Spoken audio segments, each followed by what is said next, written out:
how many times must I tell you? You must never put your life on the line for me. Mother has always had a fascination for Lord Mortimer, but has never wanted to tell me why. We are doing our utmost to find your mother as quickly as possible. Without your mother, hundreds of men of the cloth would have gone to the guillotine. All I can tell you is I'm looking for my sister. Do you believe your mother capable of torturing a child? An agreement for cannons. Lord Mortimer assured me that you are to take over the project on behalf of your mother. Johann Christoph von Wollner, Minister of Religious Affairs, and Jacques Peroux, French Revolutionary Tribunal Judge.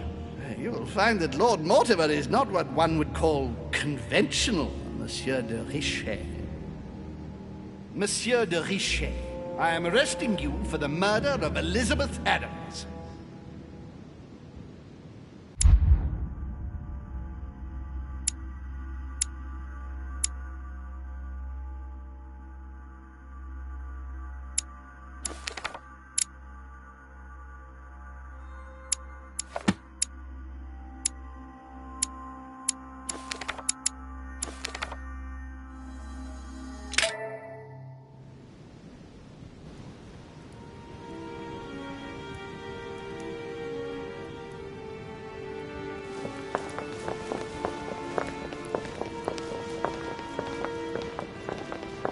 At last we meet, Monsieur de Richet.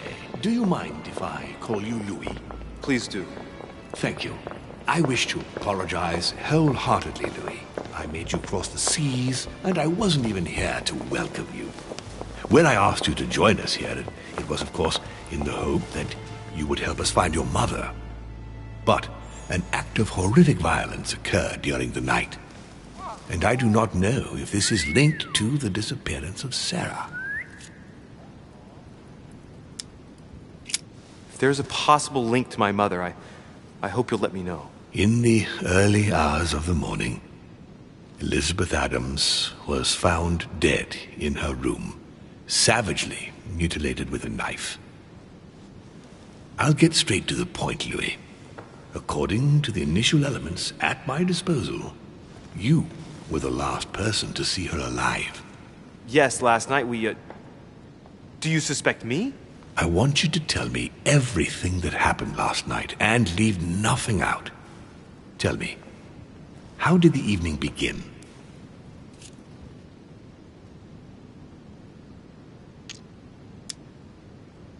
Duchess Hillsborough and I were returning to our rooms when Elizabeth came up to us.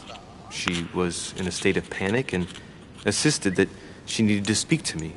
She said she feared for her life. I took my leave of the Duchess and followed Elizabeth to her room.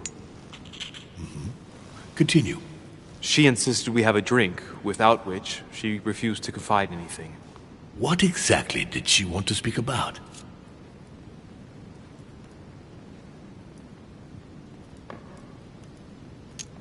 About my mother. She had just found out that I was Sarah de Richet's son. Elizabeth wanted to tell me about the horrors my mother apparently inflicted on her. Finding out that your own parents had always lied to you. Well, that must not have been an easy thing to hear. But do go on. I refused to go on drinking with her.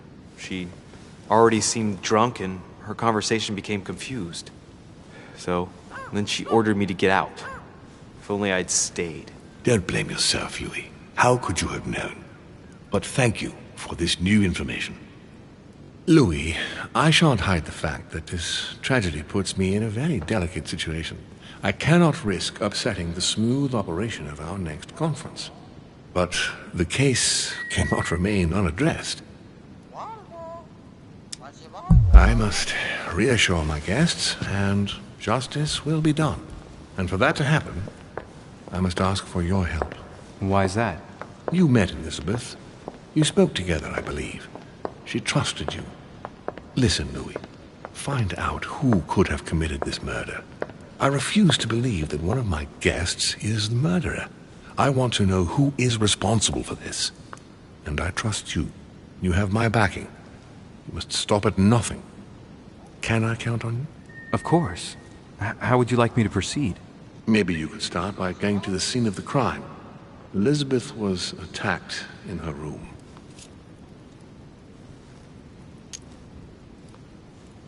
Do you have any suspects in mind, my lord? I spent most of the night talking with Sir Gregory and His Eminence Piaggi. So I think you can remove them from the list of suspects. Monsieur Bonaparte and President Washington left the party after midnight, I believe. They were tired and went up to bed.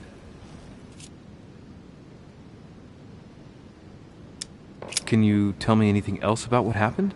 Now, Louis, I wouldn't want to influence you. Get over there and form your own opinion. Right. I'll get over there immediately. Thank you, Louis. Now, once you've finished, come back and let me know your findings. I'll be waiting. And Louis, you've got permission to search through the guests' rooms. They've all been notified and they agree.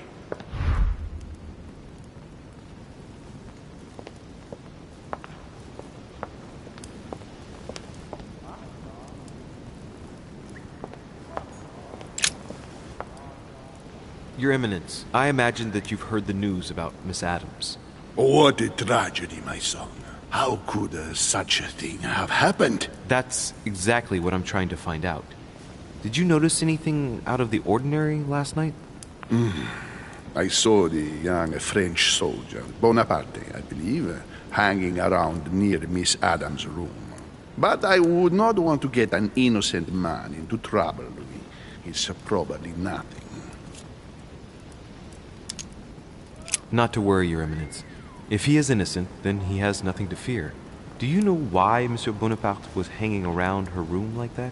Well, I wouldn't be surprised to learn that the dashing young soldier had become infatuated with a fragile young woman who looked a bit lost.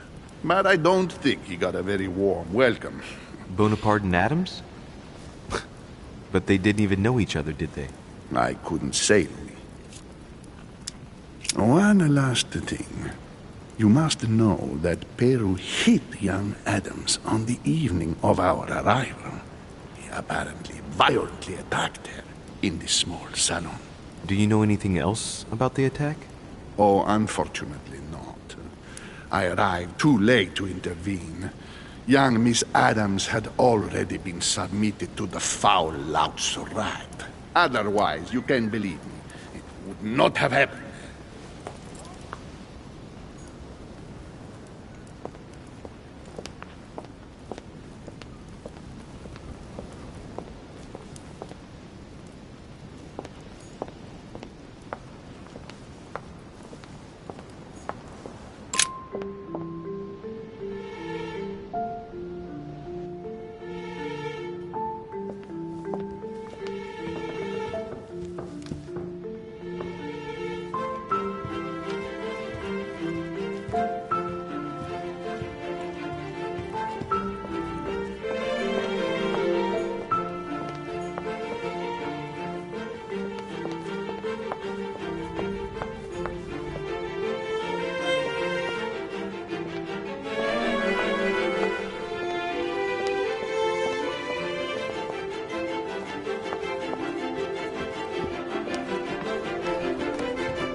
Good day, Monsieur de Richet.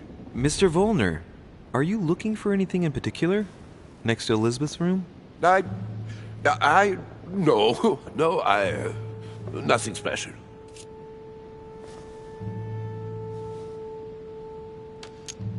Has anyone told you that Elizabeth was killed last night? Yes. Rumors spread quickly. Huh. He looks very put out. It's horrible. How did it happen? I can say nothing to you, sir. You'd better follow your host's instructions and stay in your quarters. I shall leave you now, sir. I will return to my room.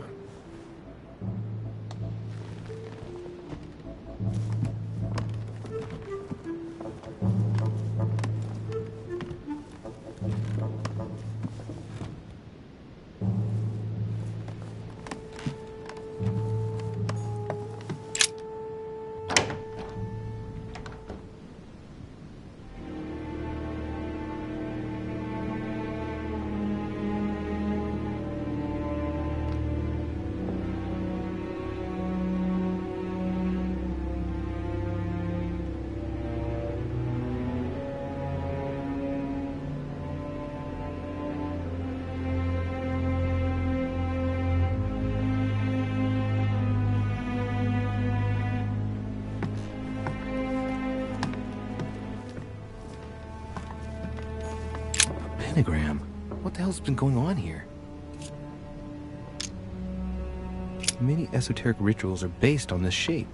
Could Elizabeth have been sacrificed during an occult ritual?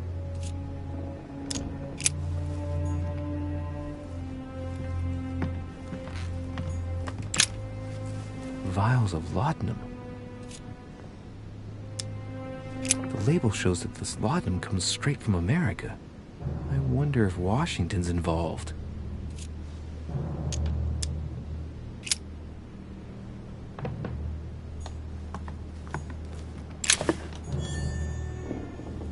Great. Honey.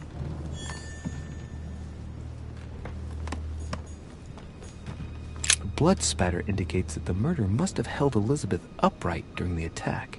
Even if Elizabeth wasn't very big, I doubt she wouldn't have put up a struggle.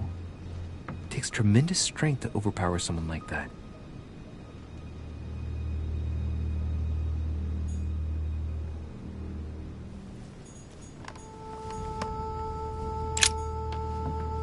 Poor girl bled to death.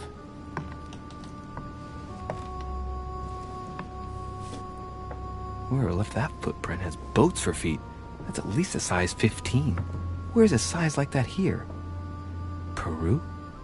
Washington, maybe.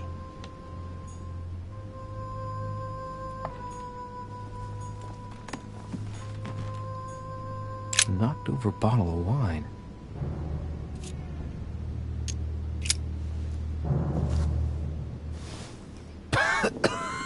Same thing Elizabeth served me last night. Still just as disgusting. I don't know what's happened to this wine, but it's undrinkable.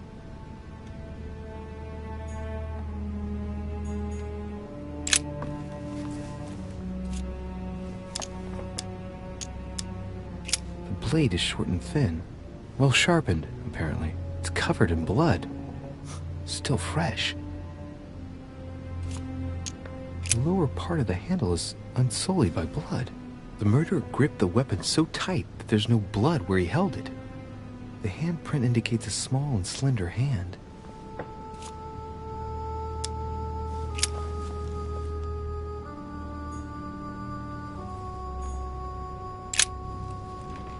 Poor girl bled to death.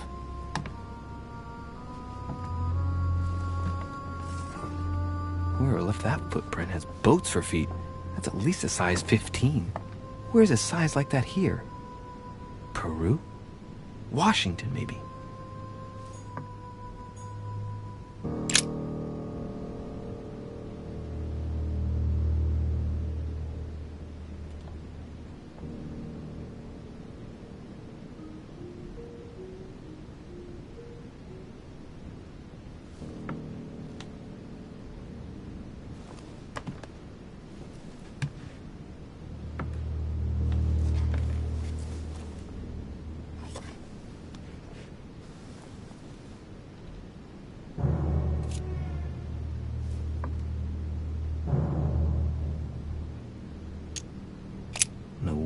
But blood on the right hand. Nothing on the left except that tattooed symbol. There are numerous marks on the body. She must have fought like a lion. It couldn't have happened without a lot of noise. There are also a number of old scars.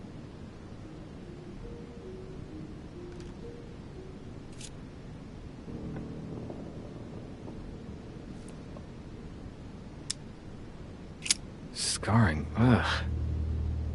Scarring isn't very regular, but they're mostly from old cuts.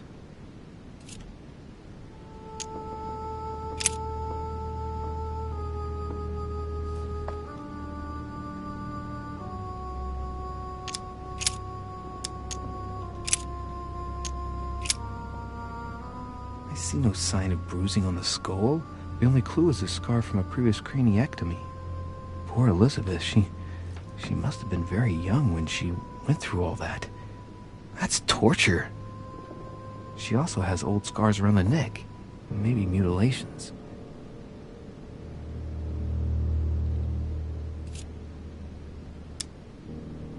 She bled from the nose.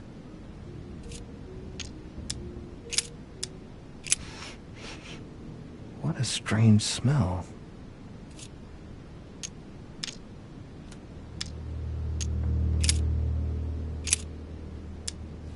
Blood, but no trace of blows on the legs. More tattoos, similar to those on the rest of her body.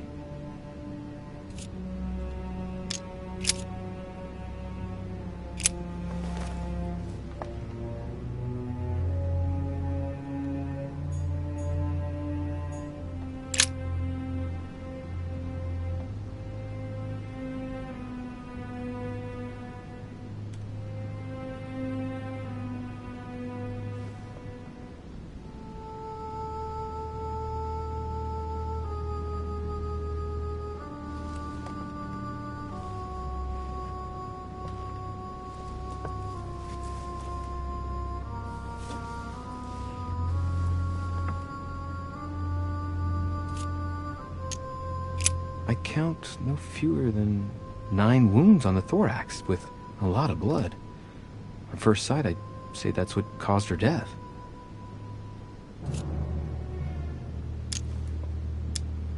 Some of these tattoos are veritable works of...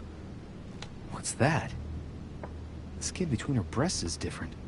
Bloody hell! This tattoo was drawn on a page of leather and stitched onto her skin. Probably during childhood. The scars are anything to go by. It's the same kind of tattoo as on the rest of her body.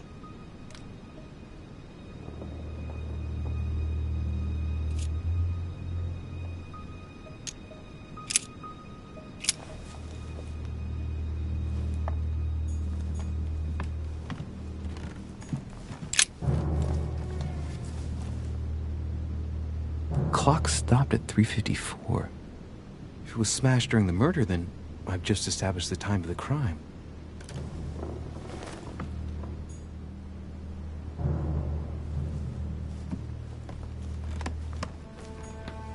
My dear Elizabeth, I'm writing to inform you of some unfortunate news. We won't be able to meet as planned on the first Sunday of May. I've been told that you're no better, and, unfortunately, your brothers and I are absolutely snowed under by the work required to govern this new country. Please excuse us. As soon as we can get free, even if it's just for a day, I promise we shall come and see you. Your loving father, John Adams. P.S. Don't hold it against your mother. She still isn't ready. Please don't judge her. I'm sure you'll be able to put all of this behind you one day.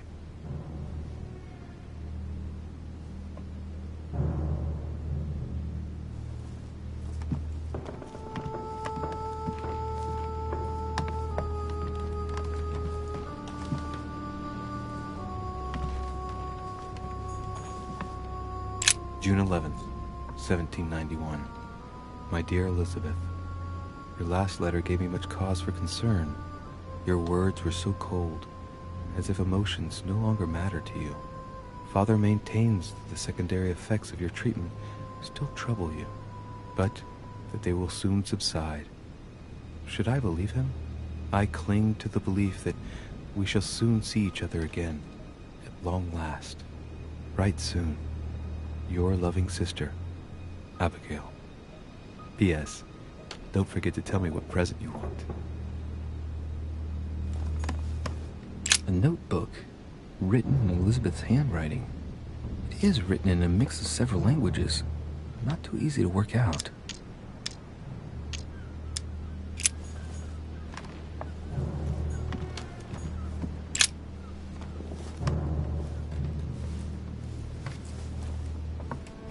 Pistol? Fairly new, I'd say, and judging by the weight of it, fairly light.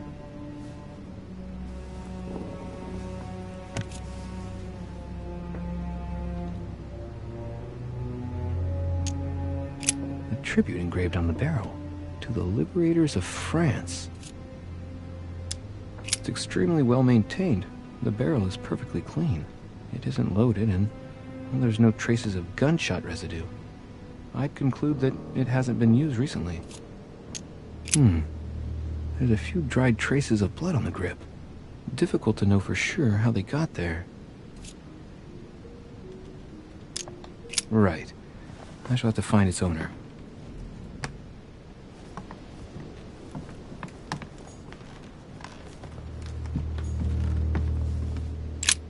Piece of fabric. High quality at that.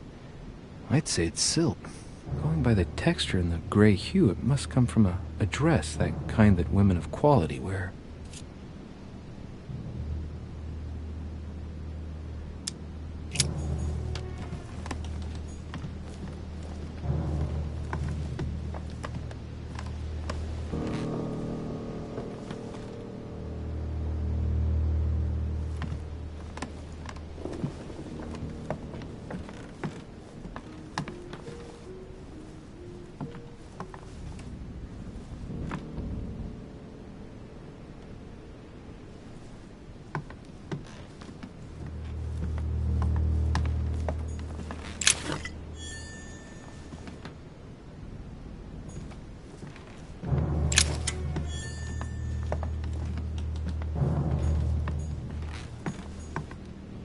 A novel of the initiation of a young woman into polite society.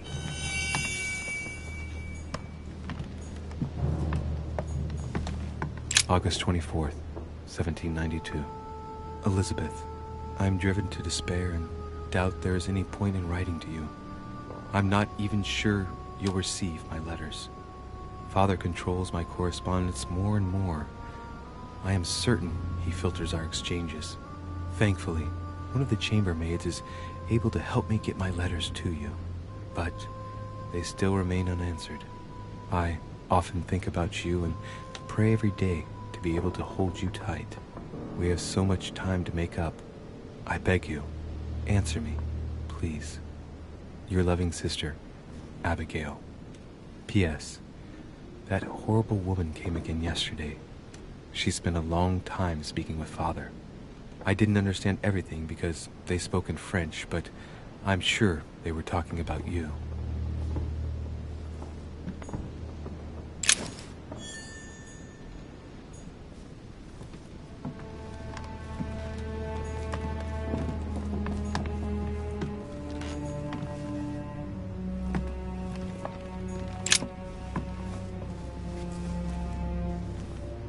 A chest with a half-circle pattern.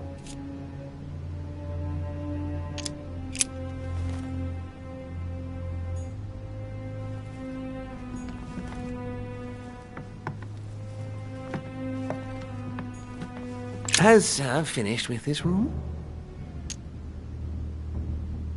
Do you know who could have made such a mess of this room? Miss Adams, sir. We were given orders to leave the room as it was, so as not to rush her. Did she have a fight with someone to get the room into this state? Not that I know of, sir. Miss Adams would sometimes throw a tantrum, during which she would destroy anything that came to hand. Lord Mortimer told us not to enter the room. Thanks for that information. You are welcome, sir. Has Sir finished with this room? I know enough now. Thank you. Very well, sir. Sir may return whenever need be. I shall guard the door.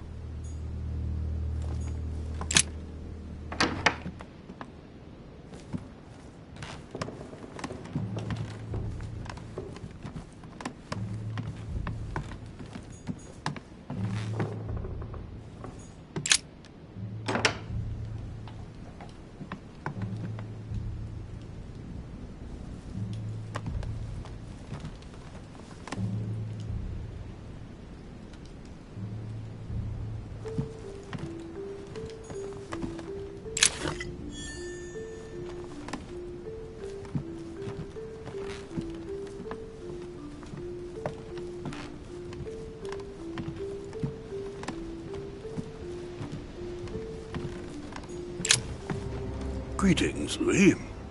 Mr. President, you can guess why I'm here. Of course. Lord Mortimer has sent me to ask you a few questions about last night. It's... How am I going to tell Elizabeth's father that she's dead? I know, Mr. President. I shall endeavor to find out the truth about this tragedy. I must ask you to help me, though. Please. Find the degenerate pig who did this, Louis.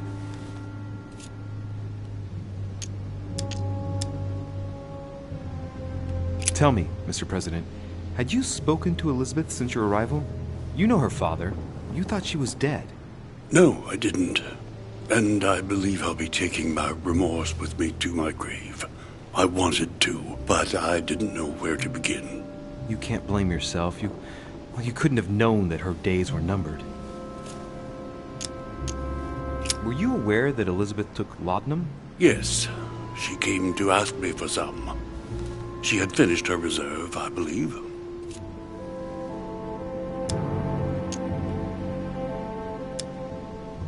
Did she tell you why she was so desperate to get some, Mr. President? She said she had terrible migraines that wouldn't go away. More likely for the voices she heard, not the migraines. Were you aware that Elizabeth took laudanum? Yes. She came to ask me for some. She had finished her reserve, I believe. Do you take it regularly, Mr. President? Unfortunately, I do, Louis. I still suffer from a terrible toothache, and it's not likely to get any better. It's just for that, then? Old age, my young friend. I don't wish it upon you, but you'll soon see. At my age, it's rare to have no problems in that domain. And do you take a lot? A moderate amount, Louis. Only the dosage indicated on the prescription of my doctor.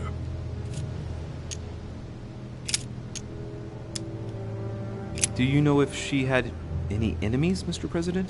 Not that I know of. I heard about her altercation with Mr. Peru, but that case was closed, if I'm not mistaken. But if in doubt, I wouldn't leave any door unopened. And I'd go and question your fellow countrymen. Don't worry. Countryman or not, I'm not letting anybody slip through the cracks. Mr. President, we found a footprint at the scene of the crime. Not a dress shoe, I hope. That's all I wear. No, rest assured. It looks like the print of a big ankle boot. A large size, I'd say. Perfect. That should help you, Louis. It's a clue. Greetings, Louis.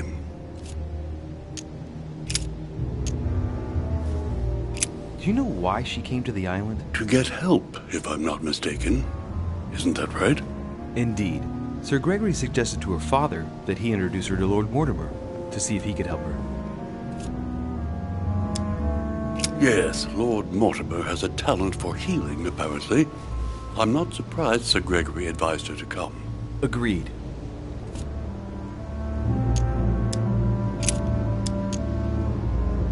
I shan't keep you any longer, Mr. President. Feel free, Louis. If there's anything I can do, just ask. Thank you, Mr. President.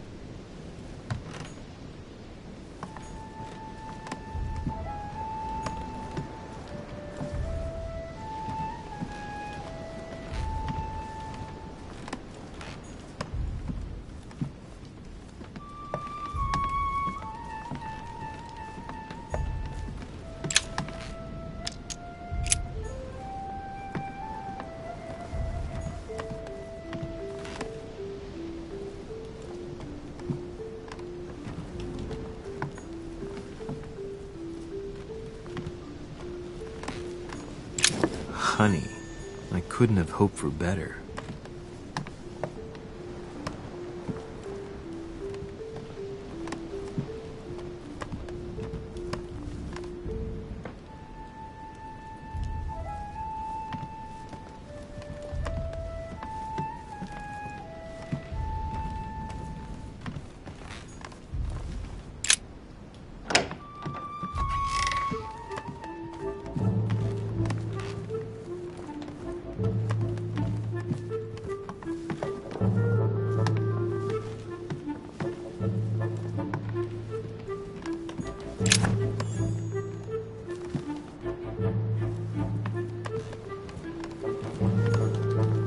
Monseigneur, His Eminence Cardinal Piaggi.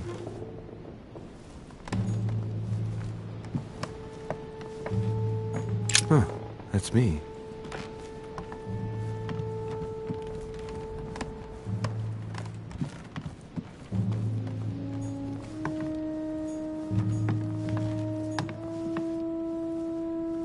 Duke Manuel Godoy.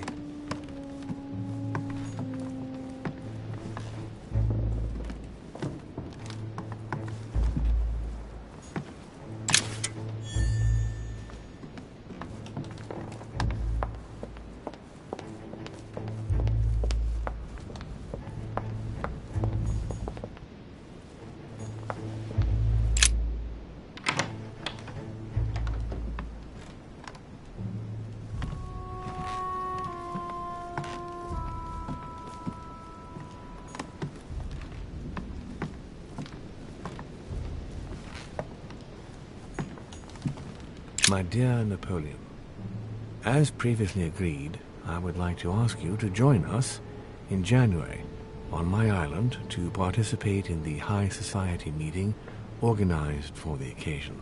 We shall be able to continue our discussion about our project for a new order for France. I have a proposition to make to you concerning your wish to put a strong leader at the head of France.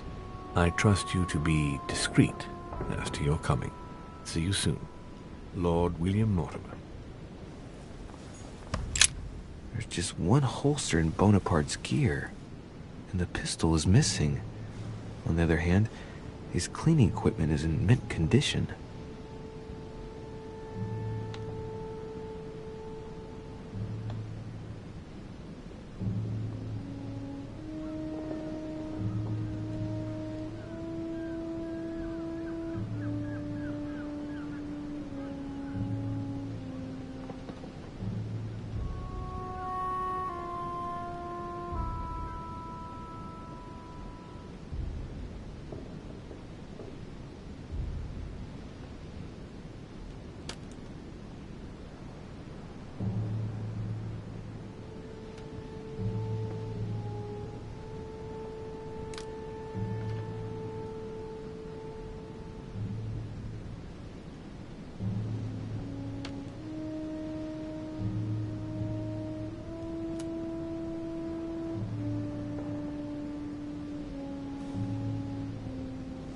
That's typical of the soldier in him.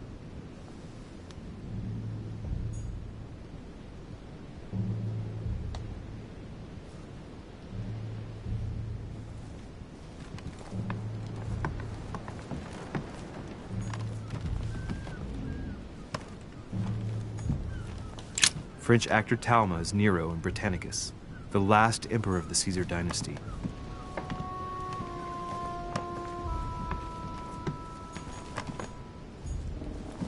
Bicorn decorated with a cockade. It must belong to a French soldier. It's a beautiful weapon. A lovely damask blade. My dearest son, I'm writing to implore you to act quickly. The situation is rapidly worsening here. Paoli continues to steer our motherland, Corsica, toward open warfare between France and England. His men are everywhere. We are obliged to go into hiding and are unable to remain in the same place for more than 2 days. I wouldn't be surprised if they targeted us soon. Make haste, my son. You hold our destiny in your hands. Your loving mother, Maria Letizia Bonaparte.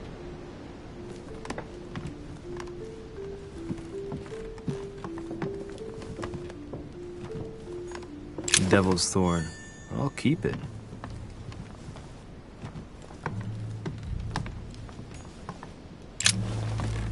Monsieur de Richet, please be quick. We are both very busy.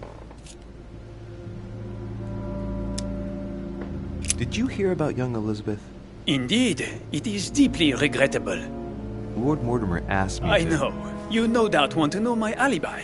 I spent the night downstairs playing cards. Can you tell me who was present at the game, please? Well, there were Lord Mortimer, President Washington, and Sir Gregory. Thank you. Ah, and His Eminence Piaget as well. Excuse me, I nearly forgot him. Poor soul. Did any of you leave during the game? Not that I know of, monsieur. I didn't exactly spend my time noting the other guests' comings and goings, but I don't think so. Thank you. What time did the game end? I can't say exactly. As for me, I must have stayed until midnight.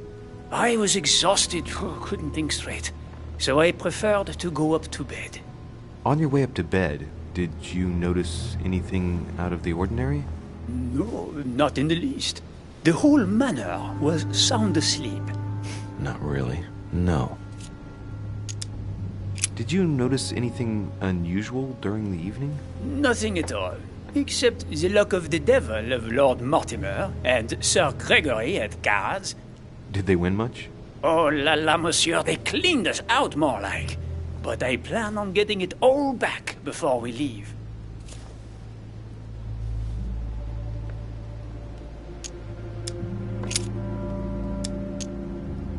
As any good soldier would, I imagine you own a firearm. May I see it? Oh, well, if you really want to, here is my pistol. Don't worry, it is not loaded. Do you have several of these? In Corsica, oui, but not on me when I am traveling. Only a bandit would carry such an arsenal. Thank you. Someone saw you not far from the victim's room. Can you tell me what you were doing exactly, please? I can tell you that someone is an idiot. I wanted to warn her to be careful. You see, on the night of my arrival, I saw someone leaving her room in haste, and I wanted to speak to her, to warn her. Unfortunately, the young lady slipped through my fingers each time. Now I know why. She had every reason to be worried. What an idiot I was not to insist. I could have helped her. Were you able to recognize the prowler? Unfortunately not, no. It was dark, and Lord Mortimer was waiting for me. I was not really paying attention anyway.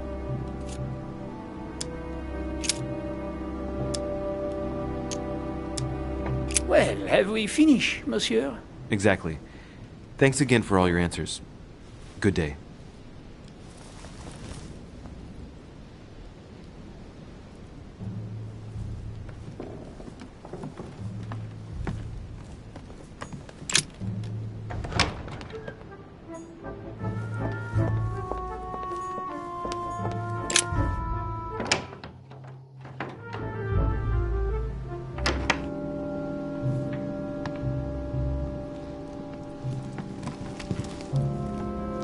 What do you want from me, de Richet?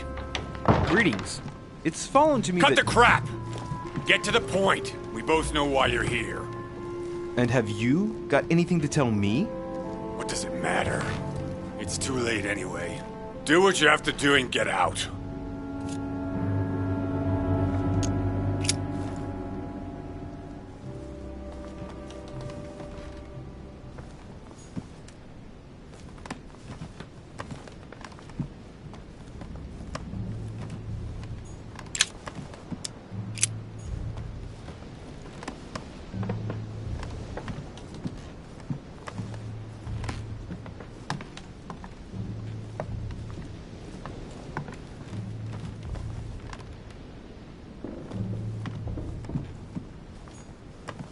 Dear friend, please come and join us. We must meet about the ongoing operations in Paris. A boat will be waiting for you in Calais and will take you to Dover in England.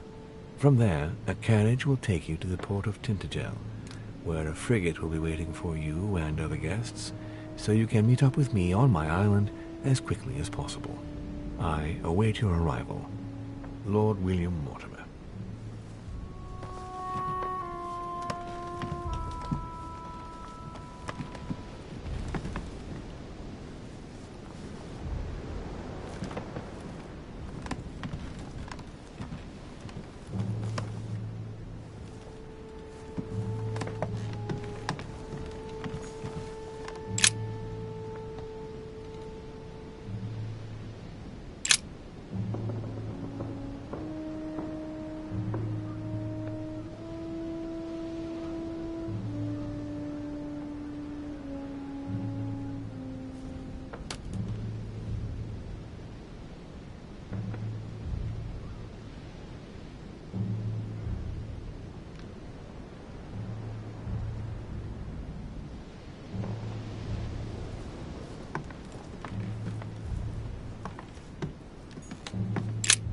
Pattern with 4 circles.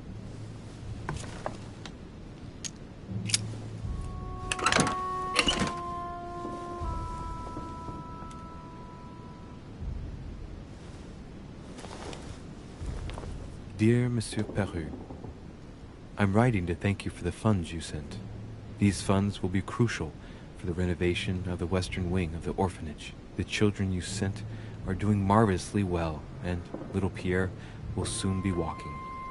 Some of them still sometimes suffer nightmares about their parents on the scaffold, but I expect they will cease in due course. Should you decide to send us more, please note that another 20 beds will soon be ready. the children, and myself will never thank you enough. Long live the Republic. Long live France. Sister Marie-Hélène. All right. I've retrieved everything. All right. I've retrieved everything. All right. Have you finished? Not quite. I'd like you to answer a few questions. I'd like to talk about the letter you're writing. What woman is it addressed to? Who says it's a woman? I'm not saying any more. There's no point you insisting. All right. Have you finished? Not quite. I'd like you to answer a few questions. I know you were at the scene. We will save a lot of time if you just tell me what happened. You know nothing at all. Enlighten me then. For now, I have your footprint in a pool of blood. That's right. The only thing you can prove is one of my boots was at the scene. Congratulations. You've wrapped up the investigation.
Duchess Emily Hillsborough.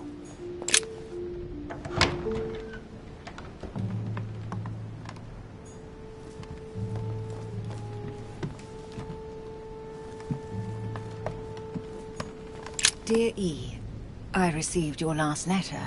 Unfortunately, the Crown informed the Golden Order that our mission should under no circumstances hamper Sir Gregory's plans. Decidedly, they have support from the highest level in Buckingham Palace. So here we both are, hands and feet tied, and little room to maneuver. Keep me abreast of events. Our mission is becoming more complicated. Yours, E. T.S. The French chapter of the Order doesn't appear to know anything about the arrival of our friend Sarah. I therefore cannot comment on it. However, my guess is that she has come here for personal reasons.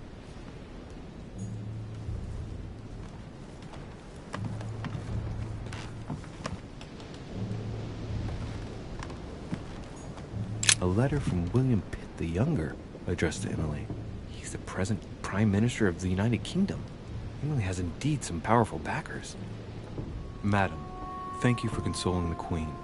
The King's situation is worsening, but I wager he'll recover from this present fit.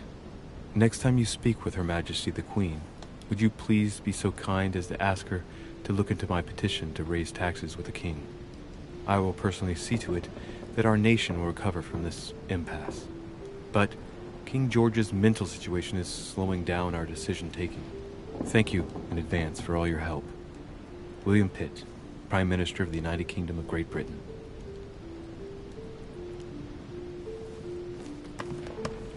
A letter from William Pitt the Elder, addressed to Emily. He was the English Prime Minister. This letter dates from 15 years ago now. Madam, I shall never thank you enough for all your care and attention. I shall be indebted to you until my last breath. If you have any request of me, you only need ask. With regards to my son William, I shall never thank you enough for looking after him. You know the latter's preferences, and you will understand he needs you desperately. For that, and as agreed with Queen Charlotte, our friend Duke Hillsborough will carry out his task and meet with you within 6 months. From then on, you'll be free from want. Yours sincerely, William Pitt, Count of Chatham.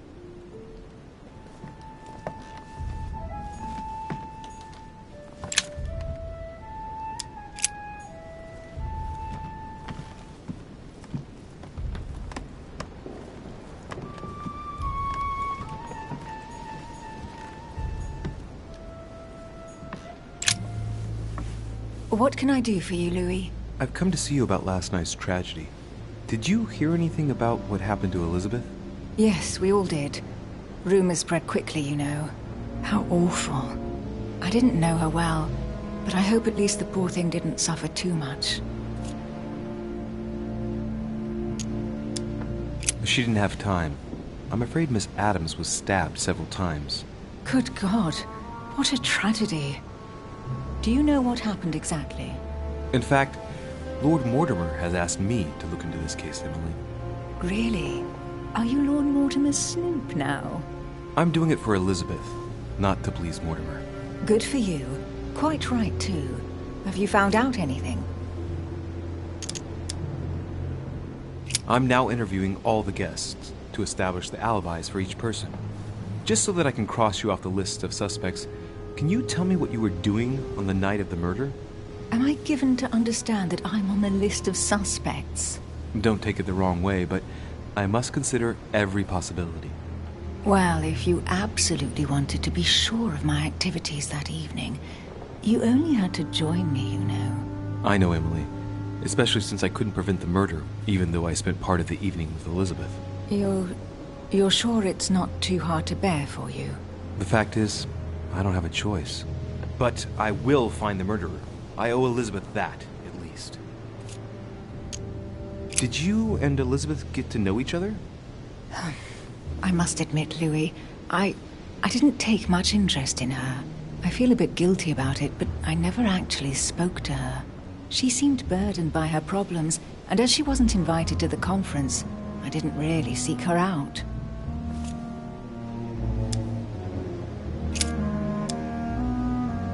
We've found the murder weapon.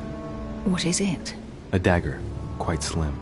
Have you found its owner? Not yet. Still searching as it happens. That said, since a blade penetrated the body several times, the murderer's hand will have been covered in blood. You think that's a clue? The handprint was a very slender hand, Emily. Probably that of a woman. Do you realize what that means? There are only 3 of us on the island. Bearing in mind that neither my sister nor myself had any reason to set upon the young lady, that means... I know, Emily. I know. Keep up your courage, Louis. I'm sure there's an explanation. You're bound to shed some light on it all. If what you say is true, Emily, I'm less and less enthusiastic about shedding any light on the subject.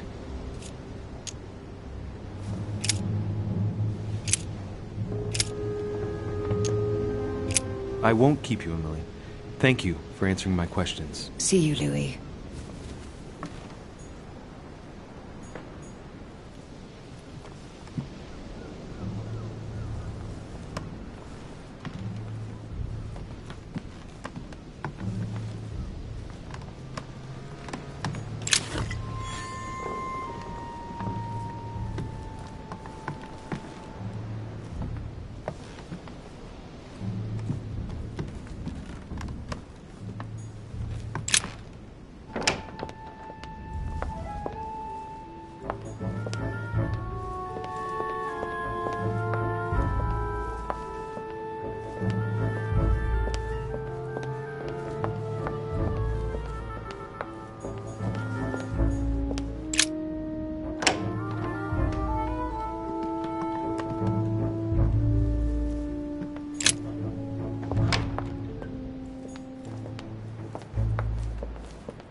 few leaves out of an old encyclopedia.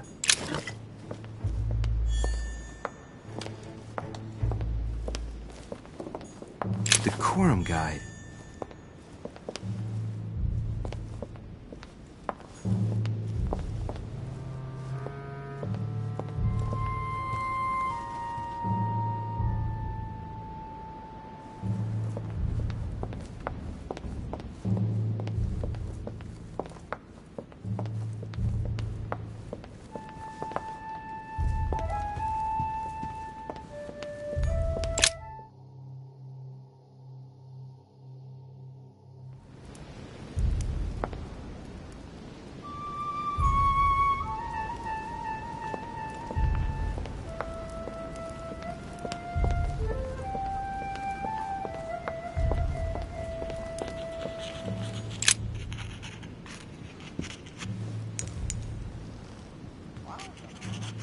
I've come to speak about the findings of the investigation, my lord.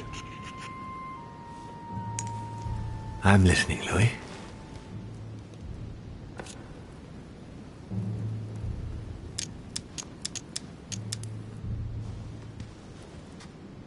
Will you remind me of the facts we already know about? Elizabeth Adams was killed last night, but Piaggi was with Holm and I until late at night. As for Bonaparte and Washington, they left us after midnight, both tired.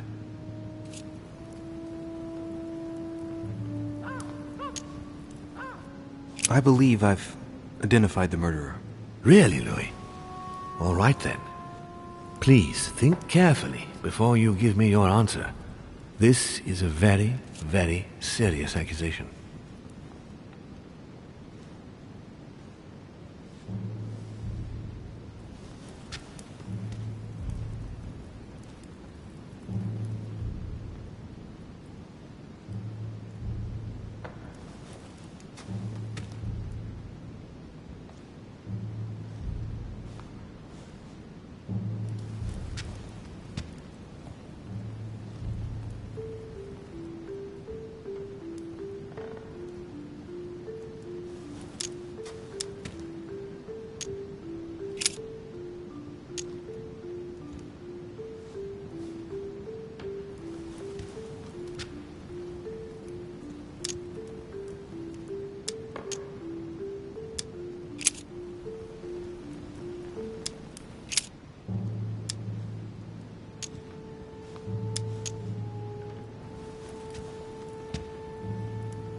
I think Monsieur Napoleon is the culprit. Why is that?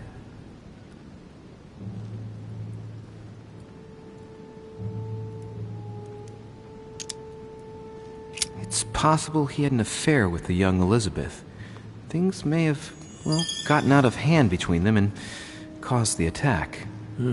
Sounds a bit weak, but it could indeed be a motive. Anything else? I found a pistol belonging to a French fighter on the floor of Adam's room. Napoleon isn't the only one to have fought for France here. Peru also took part in fighting during the French Revolution. Anything else?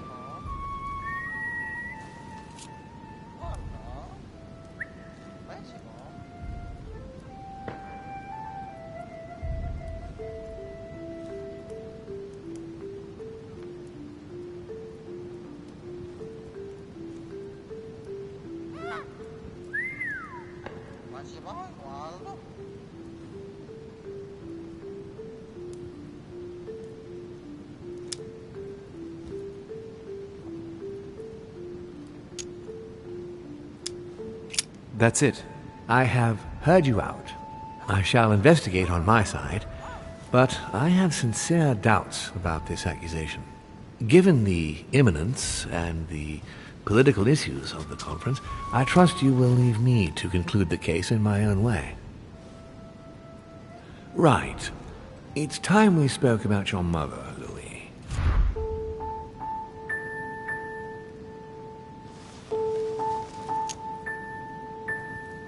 She seems to be making every effort to steer clear of your guests. What do you mean? For the past few weeks, my mother's been playing cat and mouse, if you will. I don't know why, but it wouldn't surprise me to learn that she's trying to avoid someone. The question is, who? And in your opinion, would she be the cat or the mouse?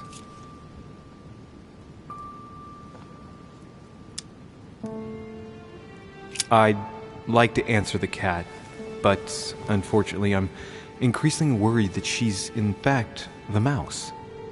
That doesn't make me feel any better, Louis.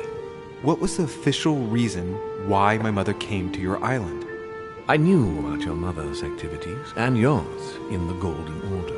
I thought we had everything to gain by working together. You mean the cannon deal with Monsieur Bonaparte? Among others, yes. How did you hear about that? Monsieur Bonaparte came to speak to me about it yesterday, during lunch. I see. So impetuous. He was supposed to let me speak to you about it first. Our friend Napoleon desperately needed financial backing to properly equip his army. I took it upon myself to back him because I have a firm conviction that he can go far. Yet he told me that you had spoken and that you hadn't been able to reach an understanding. That's putting it mildly. Monsieur Bonaparte is one of those guys who only understands people who think like he does. Ah, I see what you mean. He is indeed rather inflexible when it comes to certain subjects. But I am still of the opinion that you can manage to get along. We shall see. However, there's one thing that surprises me.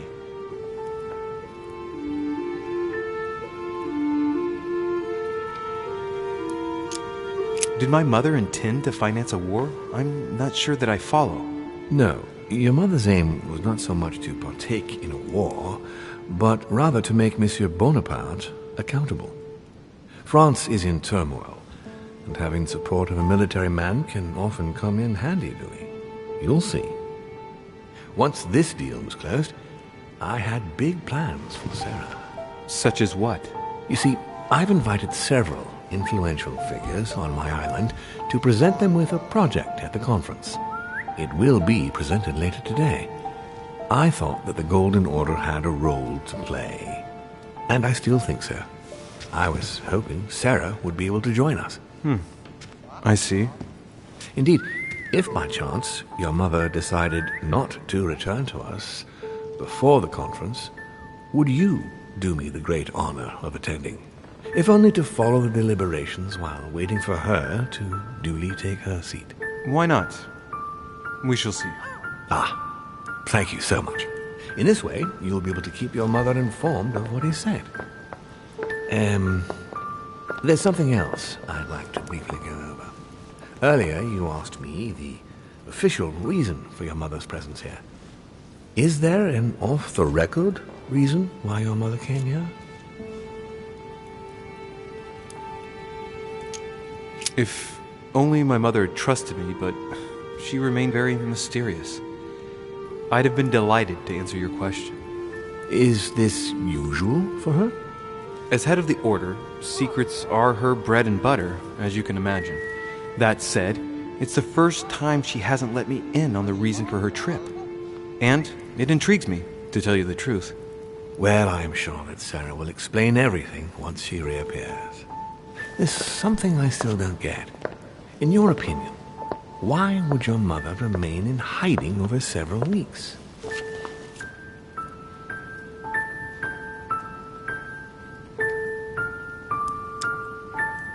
Maybe she found something out.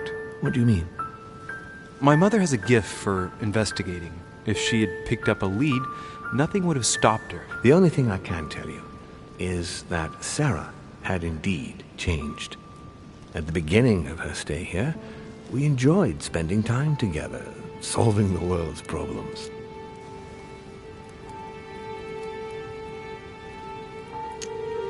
You seem to know my mother very well, my lord. What did you talk about together?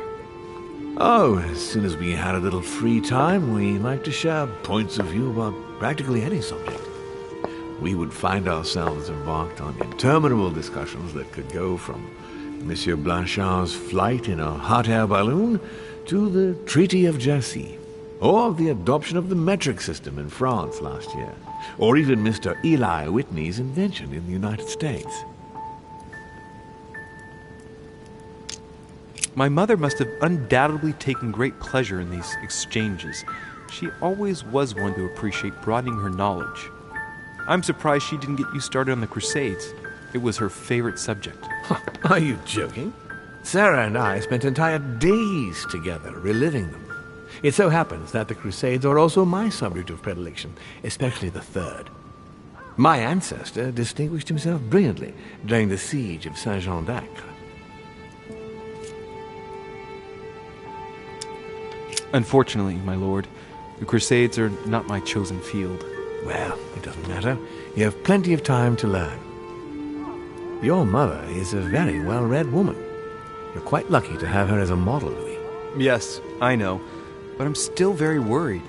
I must admit, there are worse things to worry about now, Louis. What do you mean? Since she disappeared, your mother has been seen once.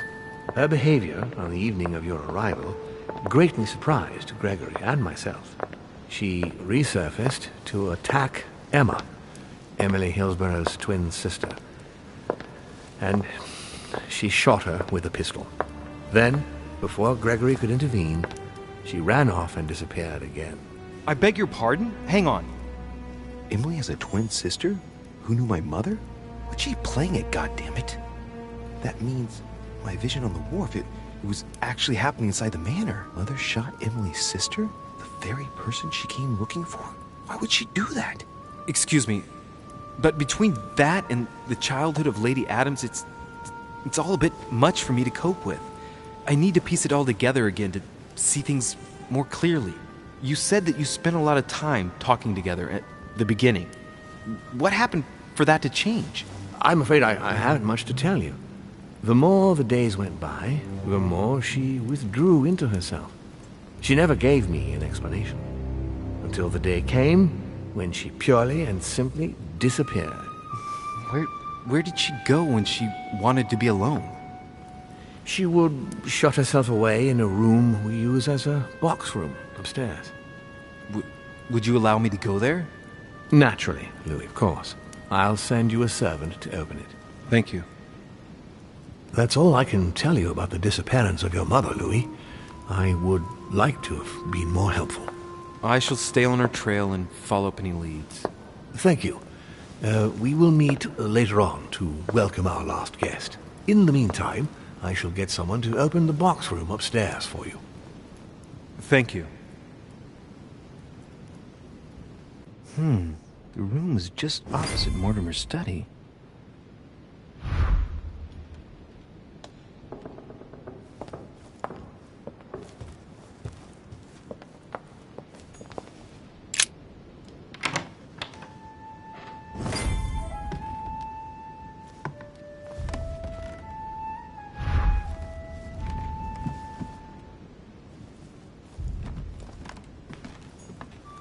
A drachma.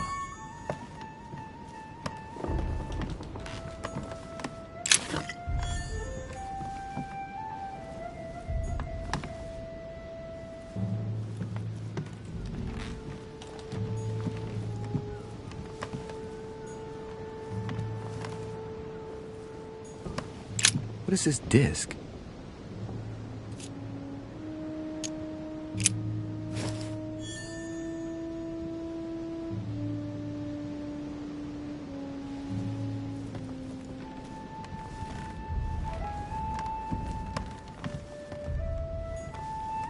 There are burnt papers in the chimney. There's a legible fragment left. Hey, I recognize my mother's handwriting. She says, we must find a safer way to communicate. Someone is on to us. Trust in my faith in the man with the sword. So Mother had an accomplice here. Who could it be? Who could she be suspicious of? I must find the next part. Faith, sword. I recognize her love of riddles there.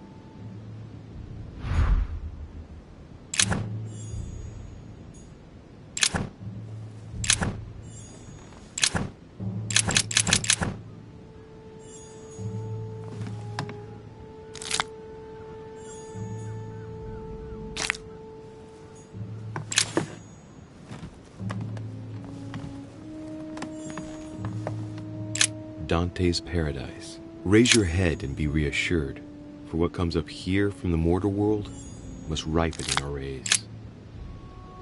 Dante's Paradise. Raise your head and be reassured, for what comes up here from the mortal world must ripen in our rays. Dante's Paradise. Raise your head and be reassured, for what comes up here from the mortal world must ripen in our rays.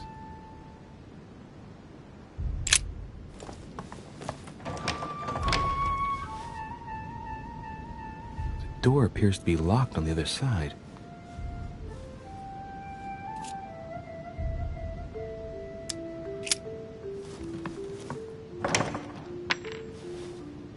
I think I heard something fall to the ground. A metallic sound, like a key falling to the floor. We'll see if it works.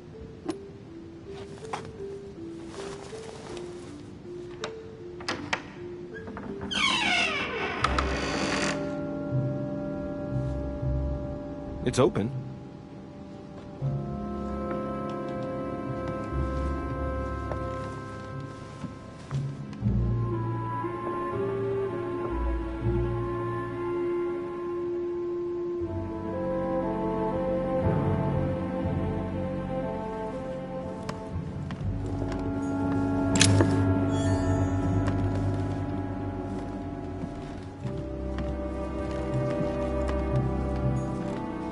Chest with the occult symbol representing air.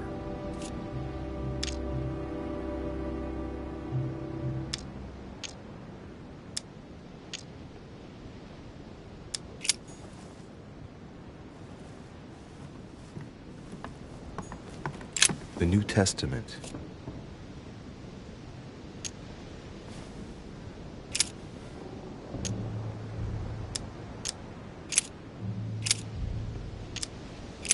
Volume of the Gutenberg Bible.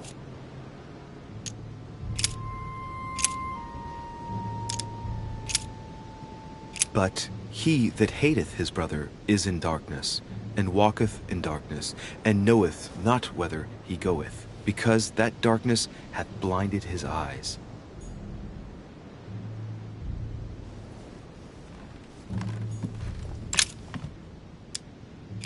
It's St. John, painted by Guido Reni.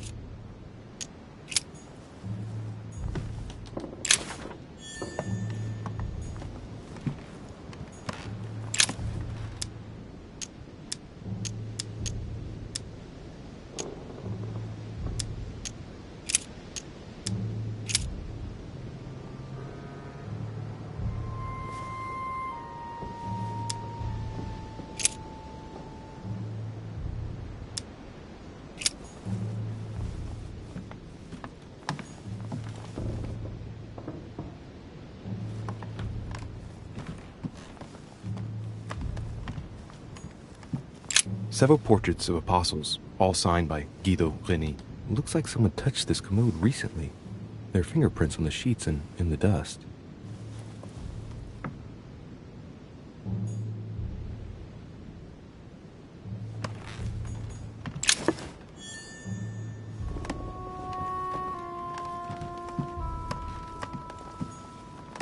Amber crystals.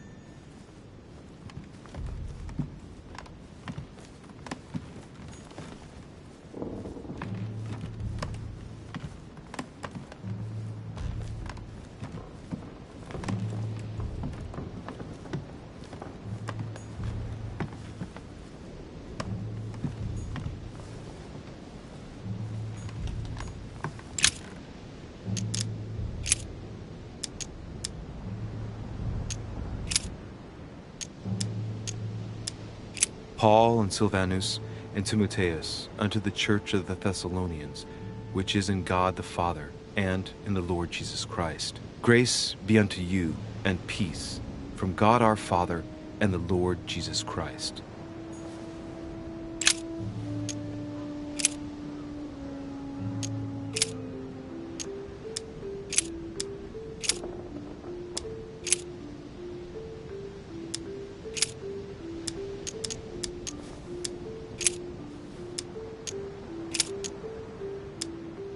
I guess I'll just come back later.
St. Paul painted by Guido Reni. St. Paul is shown holding a sword. Strange. There's hardly any dust, as if the painting's been cleaned recently. There's a small inscription engraved on the frame. Let's take a closer look. This is how Paul spoke to his pilgrims from Rome. Just above that, someone's written down the figure 11 on the painting and underlined it twice. No, what does that mean?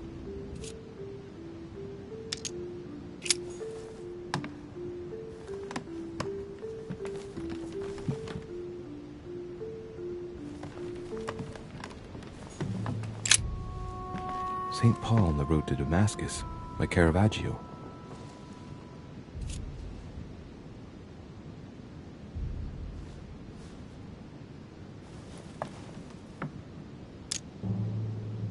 Caravaggio attained a magnificent command of black and the play of colors too. Paul facing an ordeal, the curtains of his illusions being raised, and receives the light from his Savior.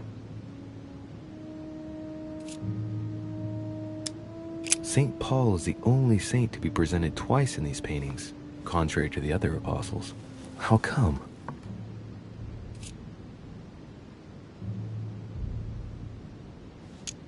St. Paul is the only saint to be presented twice in these paintings, contrary to the other apostles. How come?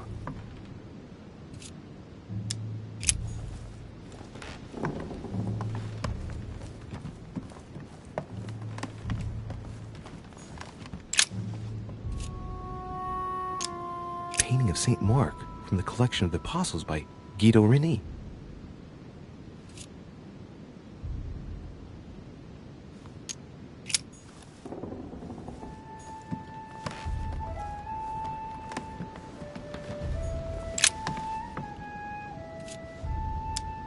A drawing of the Apostle Matthew, painted by Guido Reni. He's represented as writing the word of the Lord, transmitted by the Holy Spirit, who appears here in the guise of an angel.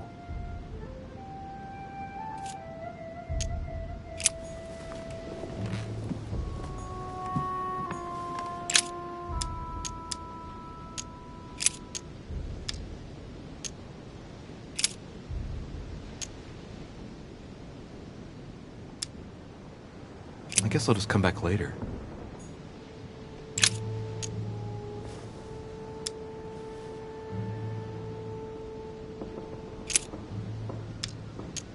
A volume of the Gutenberg Bible.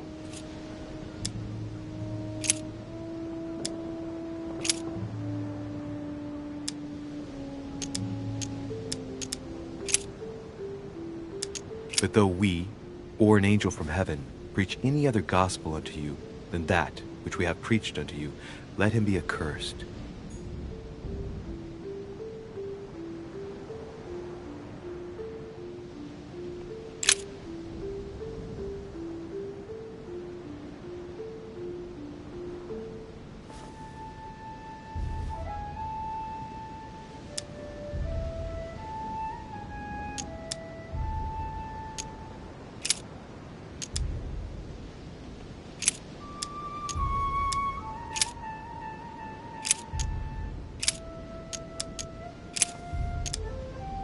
But he that hateth his brother is in darkness, and walketh in darkness, and knoweth not whither he goeth, because that darkness hath blinded his eyes.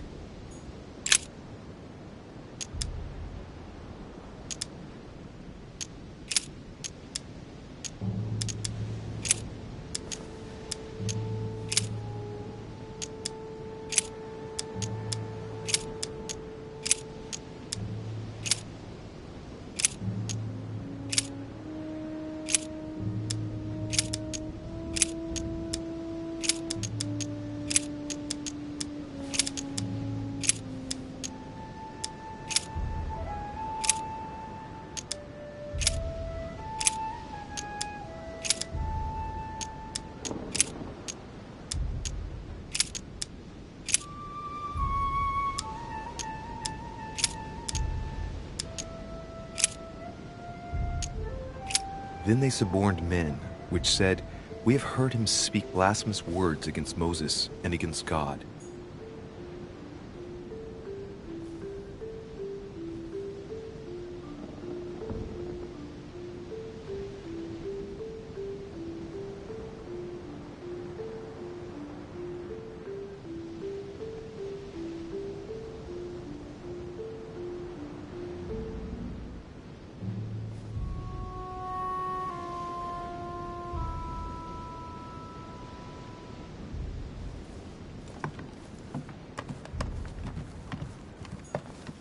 St. Paul painted by Guido Reni.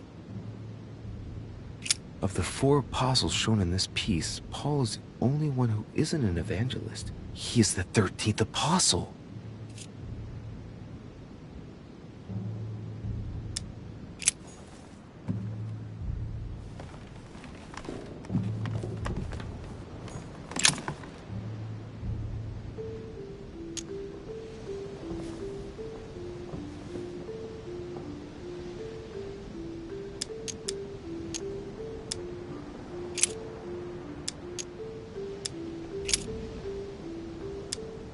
Hereby know that we dwell in him, and he in us, because he hath given us of his Spirit.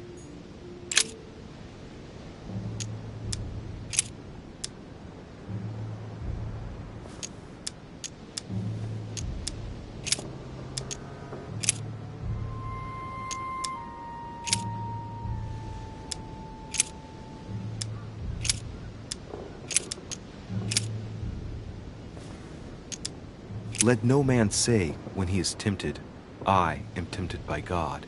For God cannot be tempted with evil, and neither tempteth he any man.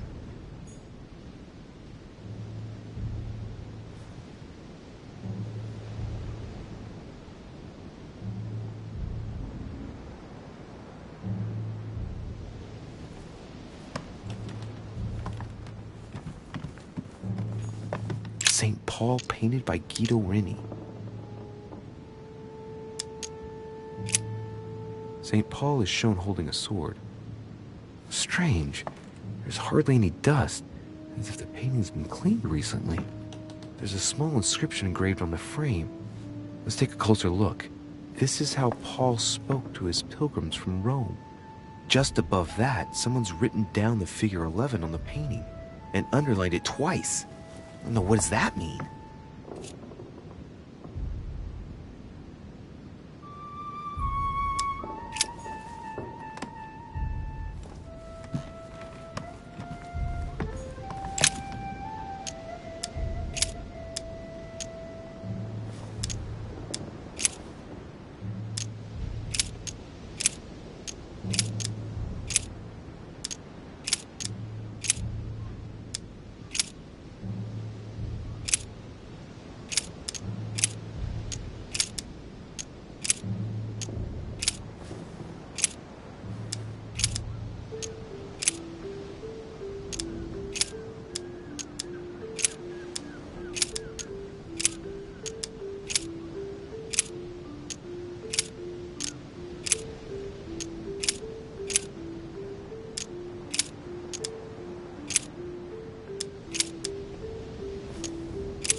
I say then, have they stumbled that they should fall? God forbid. but rather through their fall, salvation is come unto the Gentiles, for to provoke them to jealousy. Oh, wait! A note from Mother is carefully folded between the pages here. What does it say?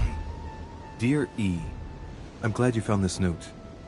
I was afraid the code of the two groups of pilgrims would mislead you. Pick up the package. You know where, and hide it where no one will find it. It's imperative. Awaiting your reply, hidden behind the youngest apostle. What? The youngest apostle? What does Mother mean by that?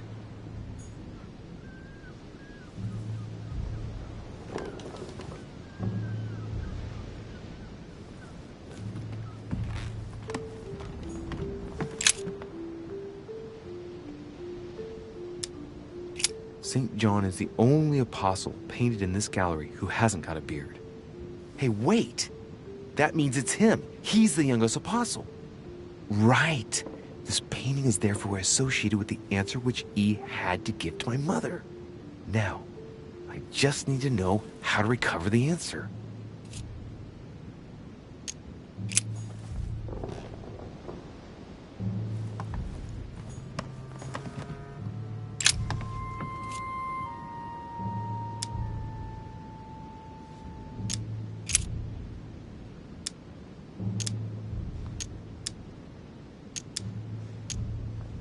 There are finger marks, deliberately drawn in the dust.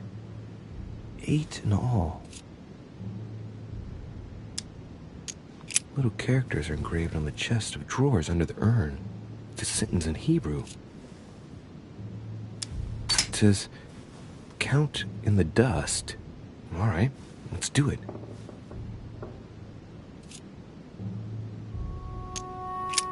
There's nothing worth noticing here.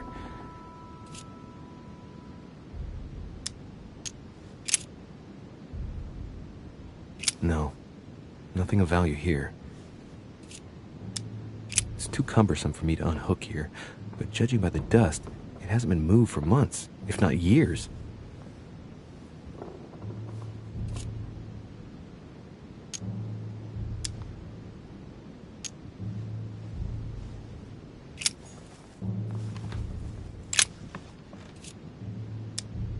Painting of St. Mark from the collection of the Apostles by Guido Reni.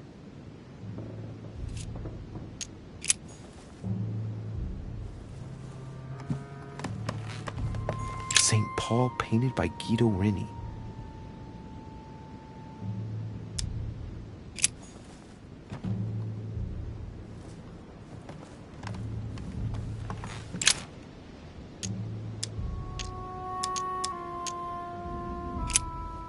The painting looks like it's been taken down recently. What was it my mother said? That she would wait for an answer hidden behind the apostle. Ah, of course. There's something written behind the painting. On the second day, the pilgrims will listen to the prophecy of the young apostle. They shall add 1 companion to their left and 3 to their right to complete their rank. What does it mean?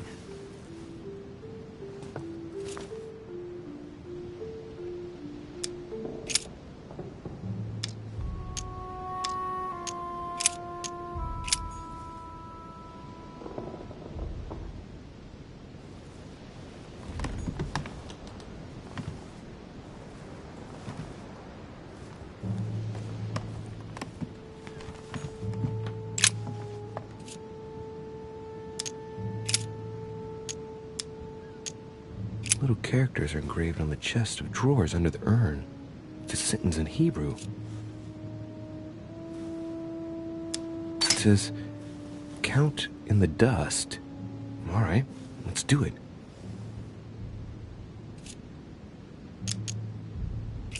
There's nothing worth noticing here. Painting of St. Mark from the collection of the Apostles by Guido Reni. It's too cumbersome for me to unhook here, but judging by the dust, it hasn't been moved for months, if not years.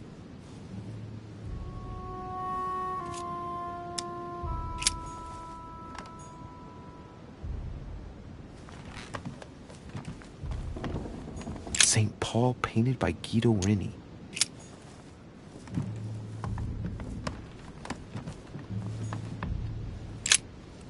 St. Paul on the Road to Damascus by Caravaggio.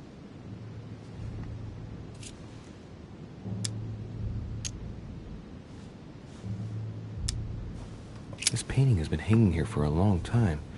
A lot of dust is built up on it. Well, a finger has drawn a number in the thin layer of dust. I can read the number 4.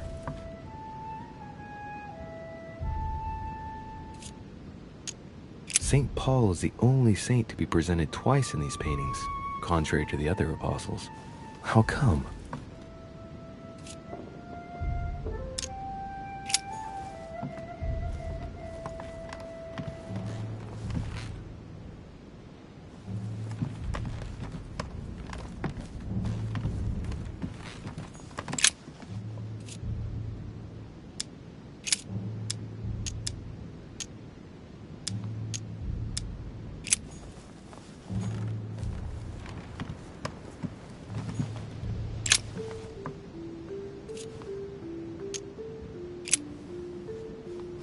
There's something else behind this painting. It says, half of each group will join the first city of Corinth. What the hell does that mean?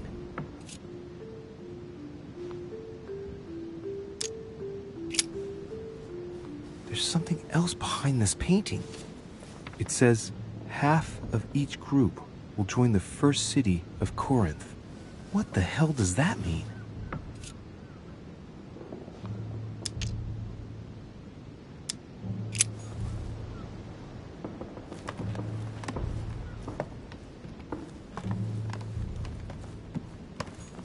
St. Paul, painted by Guido Reni. Of the 4 apostles shown in this piece, Paul is the only one who isn't an evangelist. He is the 13th apostle.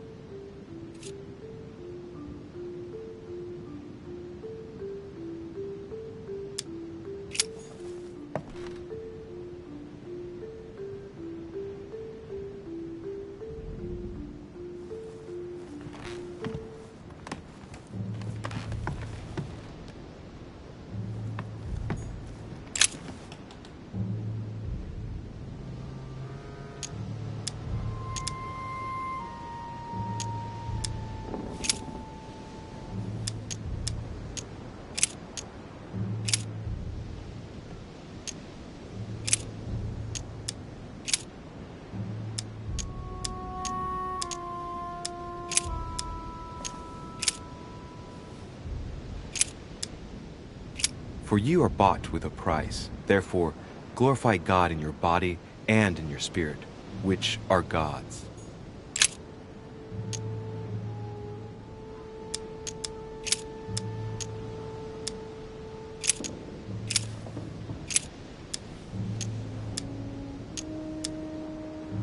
Now, therefore, there is utterly a fault among you, because ye go to law with one another. Why do ye not rather suffer injustice? Why do ye not rather suffer yourselves to be defrauded? Ah, look, here's a message. It is of paramount importance that no one finds it. Watch out for the Prussian. He's on the trail. Let's meet up. I'll leave it to you to organize the rendezvous. Not today. I'm unable to do it. In the meantime, I'll follow the first group to Mark, who will reveal the answer to them. And that first group of pilgrims, how many are there now? If I refer to the chapter I'm reading at the moment, 6.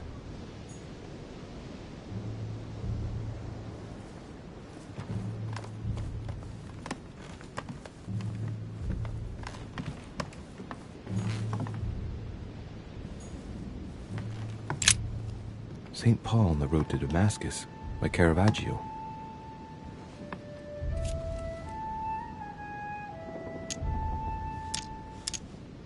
This painting has been hanging here for a long time.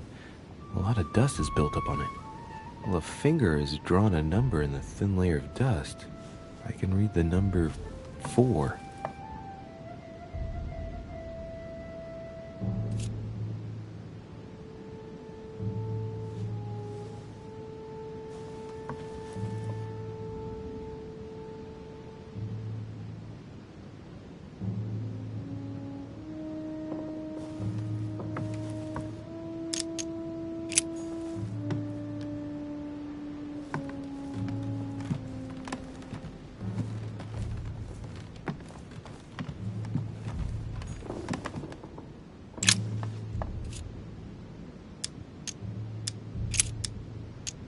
There are finger marks, deliberately drawn in the dust.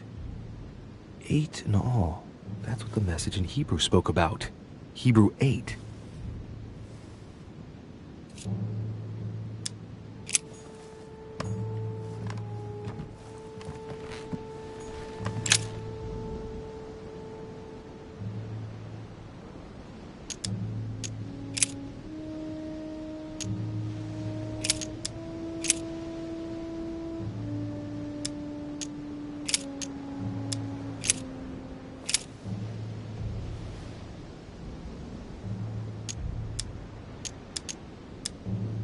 But that which beareth thorns and briars is rejected, and is nigh unto cursing, whose end is to be burned. Here's a message. There are some complications. Indeed, the Prussian is insistent. What's happening at your end? Do you need help? If tonight is not possible, let's see tomorrow evening, in the South Room, where we reviewed the situation. When Paul understood that only the axe counted, he went back on his tracks. I await your confirmation to his left, in the company of the pilgrims that have joined him. Yeah, this last comment is about their code. I should find new pilgrims near Paul.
And he became very hungry, and would have eaten, but while they were made ready, he fell into a trance. Hey, there's a note here. A message from Mother in reply to E. We must leave urgently, but first I absolutely must go beyond the nightmare. Watch out for Volner. He figured out I was avoiding him.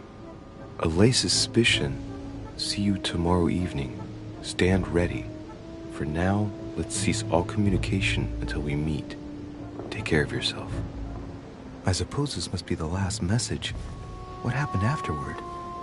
If it's what I suspect, I fear the worst. What did Mother mean by, I absolutely must go beyond the nightmare? I must go beyond the nightmare. What does she mean by that?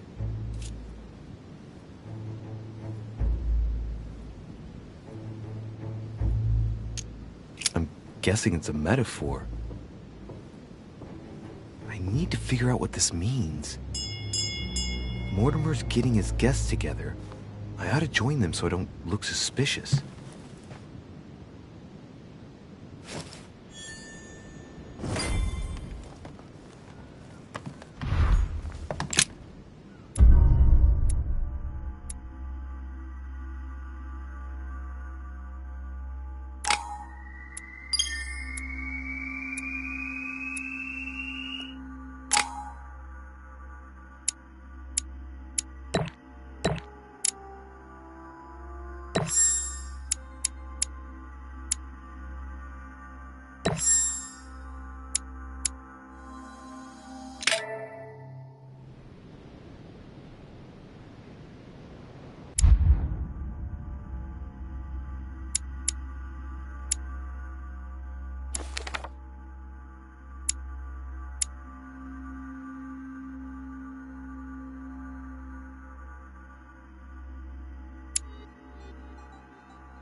This time I went back and joined everyone in the small salon.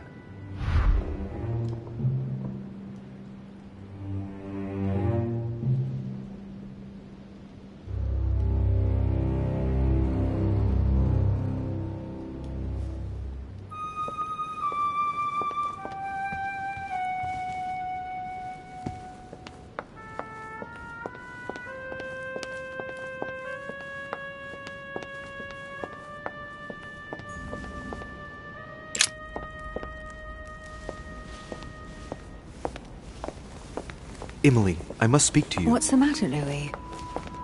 I have news about your sister. What have you found out? Look, I've started piecing together the events leading up to my mother's disappearance and your sister's.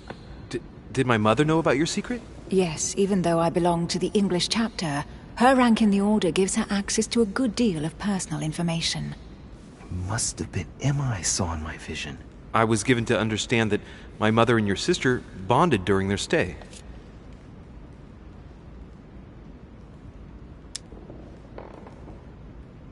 I've got a question that might seem a little bit strange. I'm listening. If I said go beyond the nightmare, would that ring any bells? No, means nothing to me. Do you mean literally or figuratively speaking?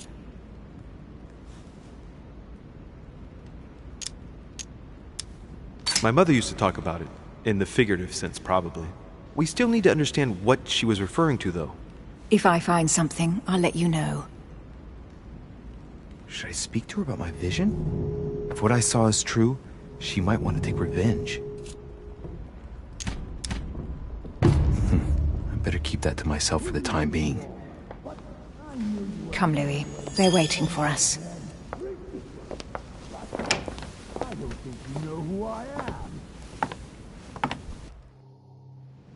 You will pay dearly, Peru. I'm sure you were involved somewhere along the line. That's right. Pretend you don't know. One piece of advice. Don't travel through France on your way back, or it'll cost you dearly. Calm now, my friends. Let's calm down. Everyone seems to be a little unnecessarily heated. Don't forget where you are, please. What's going on here exactly? Sir Gregory called us together to introduce the last guest. But hardly had we arrived when he set upon Monsieur Peru.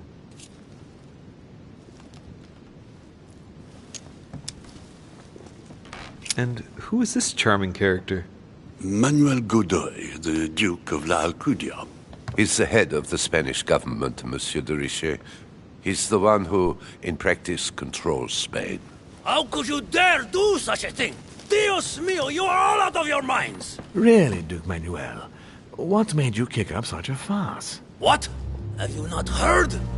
Well, let me inform you that yesterday morning at 10:22 a.m. precisely, in the middle of the Place de la Révolution in Paris, by decree of the National Convention which Monsieur Peru works for, King Louis was guillotined. What? Oh, no. The King of France is dead, gentlemen.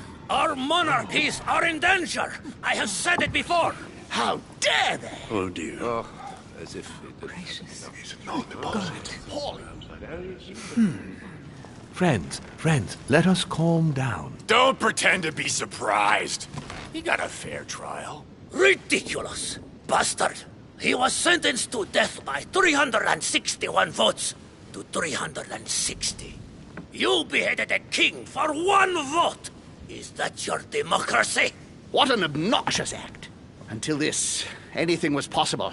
This political coup will have grave consequences. France is lost. Gentlemen, please. Let us take a step back a moment. In the name of holiness. He was the highest representative of God in France, Emily.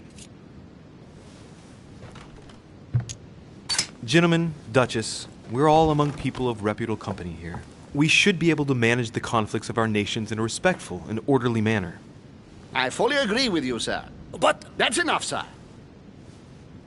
With whom do I have the pleasure of speaking? Louis Maras de Richet. Are you related to Sarah de Richet?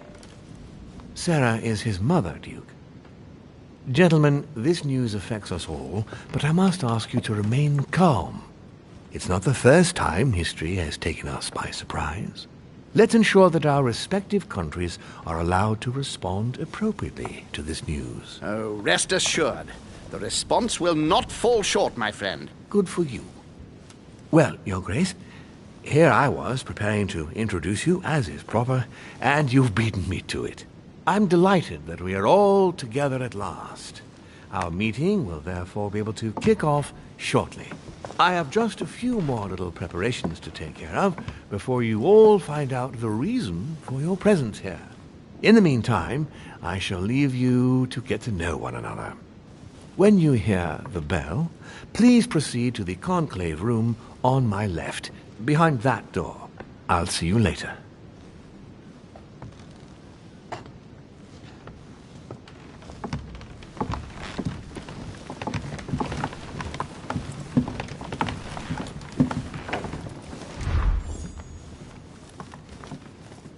Could you spare a moment, please, sir? I'm glad you asked. I want to talk to you, too. Of course. I heard about your mother's disappearance. He looks concerned. I don't know why, but I doubt it's from sympathy alone. Well, let's see what he wants from me. Any news of her? Have you found her, maybe?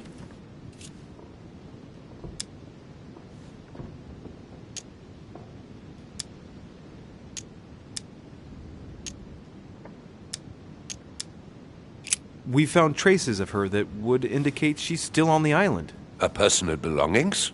Yes, but nothing of great interest. Scraps of food, some clothes... Ah, I see. Well, too bad. I shan't keep you, Monsieur de Richet. All right, then. Thank you. I hope that your search will prove successful and bring Sarah back to us soon. I must go now. I'll see you later.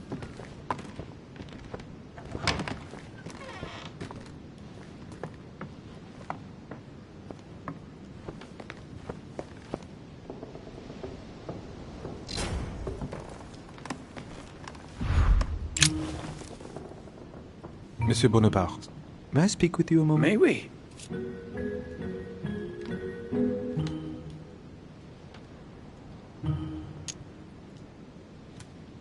What do you think of Duke Godoy? Well, I'd rather not express any opinion of him. Why's that? His reputation is enough for me. I'm sure that a soldier such as yourself is not interested in vulgar rumors. Quite right. If only this cursed gossip didn't come to stain the uniform he has the audacity to wear. Don't you find him worthy? But how could he be, monsieur? He never sets foot on the battlefield, too occupied with charming the queen. Have you any idea of the number of titles that coward has won in just a few years? No, not really. 10! And that Don Juan spends the best part of his time under the queen's skirts. The bugger must have some hidden talent, given all of the gifts she gives him. I understand your point of view. Does expression go beyond the nightmare mean anything to you at all? Well, metaphorically, yes. It sums up the career of a soldier quite well. I doubt that is what you want to hear, though. Indeed. That's surely not what I'm looking for. Well, monsieur, if you are looking for a phrase book, Lord Mortimer must surely have one, given the number of books he has. You ought to check in the library of the tower. You never know. Would you have any more information about the conference Lord Mortimer spoke of? Nothing at all. Mortimer is very committed to secrecy when it comes to his conferences. But given the presence of Monsieur Peru and ourselves, I think it must concern France to some extent. Otherwise, I doubt he would have invited 3 Frenchmen to his table, huh? Well, I'll be leaving you now. Shall we meet up again later? Wait, monsieur. Any news of your mother? Unfortunately not, no. I hope to speak with her about my deal before I leave. Let me know if you find her. À plus tard, monsieur.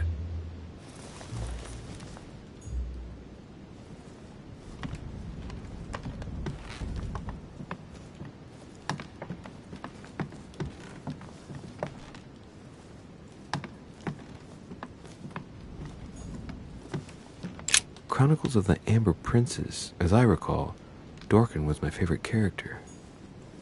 Hey, these look like pages taken from an ancient encyclopedia. There's a pattern with 5 circles on this chest. I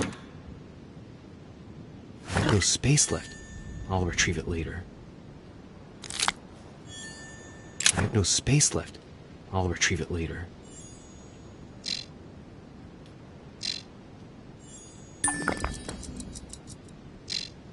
I have no space left.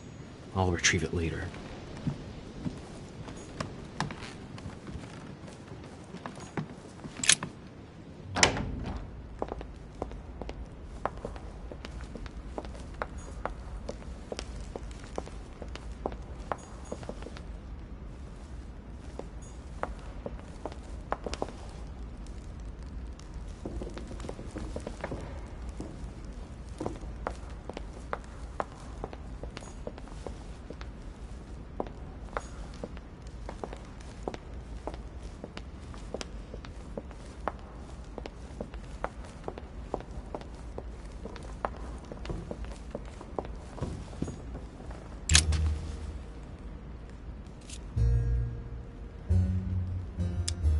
go beyond the nightmare. Does this line remind you of anything in particular? You've caught me unaware here, Louis. Let me think about it a second. No, nothing comes to mind. Sorry, Louis, but I am unable to help you. Mr. President, can you tell me a little more about the coming conference? Of course, Louis. That's why we're here. Lord Mortimer or Sir Gregory regularly organize meetings like this to put forward major projects. What do you mean by major projects? I'd prefer to let Lord Mortimer explain that to you, Louis. Let's say he brings together influential people in order to consider possible actions to undertake to guarantee the future of nations. Do you know the theme of the conference? Not in the slightest. None of the guests know the theme before arriving. But you'll see, everything will turn out fine. Don't worry. Mr. President, what do you think about your counterpart, Duke Manuel? I'm very surprised he was able to accept Lord Mortimer's invitation, given the political situation in Spain. What do you mean? The situation is ready to explode with France over Catalonia. Well, the Duke must have a darn good reason to be absent and come here, mustn't he? When Lord Mortimer invites you, Louis, you come. It's always in your best interest. I wouldn't say that personally, but... Well, thank you for your time. Don't mention it, my young friend. Regarding your question on the nightmare, don't hesitate to question the others about it. Maybe one of them knows more than I do. That's a good idea. Thank you once again. I'll see you in a little bit.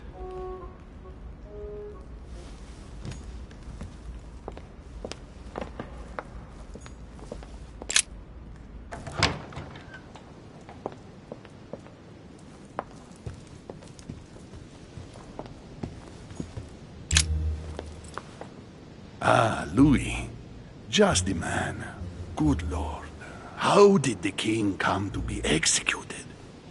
I would think that the Order would have intervened. Your Eminence, I haven't been following the case. I'm sure that the Order did everything in its power. Unfortunately, you know the situation in Paris, and, well, it's chaotic at best. Anything can happen in those revolutionary tribunals. The king is the official representative of God on earth, my son. Your Eminence, France has become a secular state.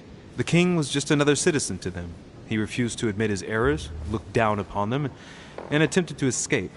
What did he expect? France has lost all reason, Louis. I invite you to speak about it with my mother as soon as she reappears.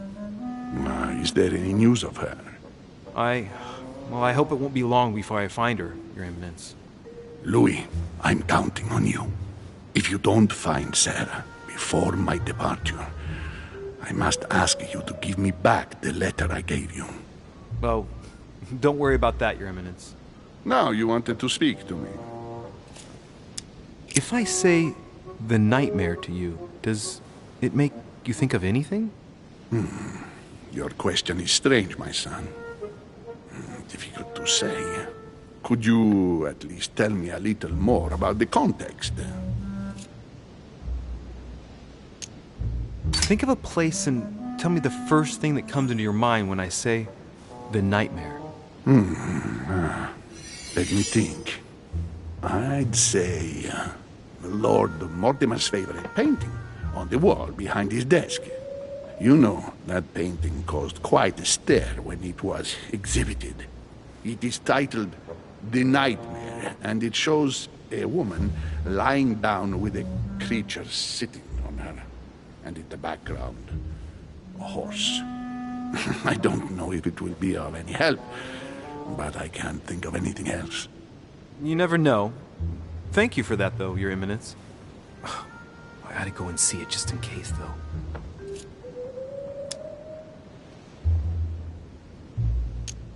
Thank you for everything, Your Eminence. I shan't take up any more of your time. You are welcome, my son. I will be seeing you.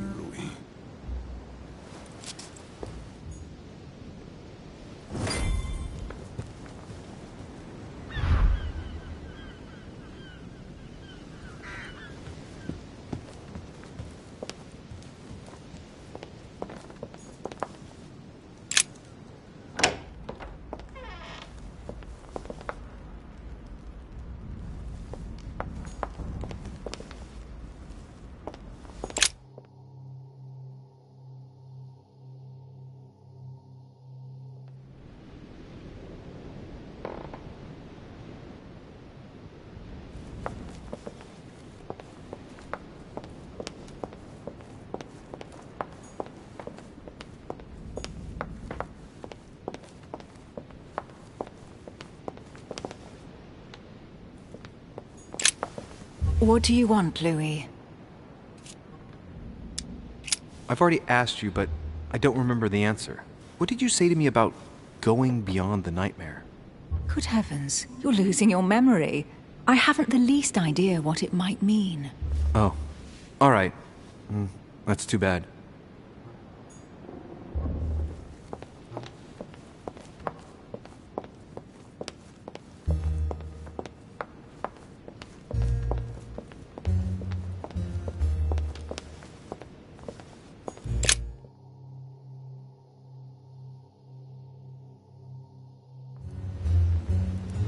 So, what did my mother mean by going beyond the nightmare?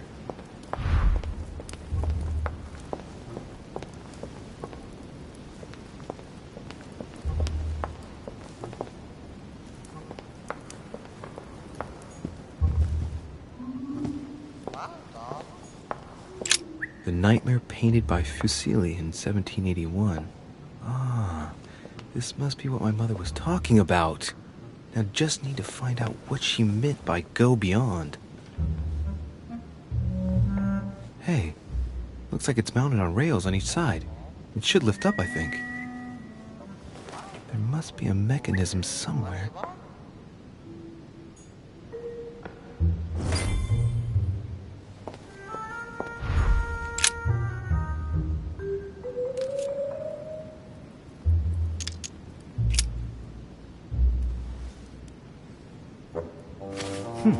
Might come in handy.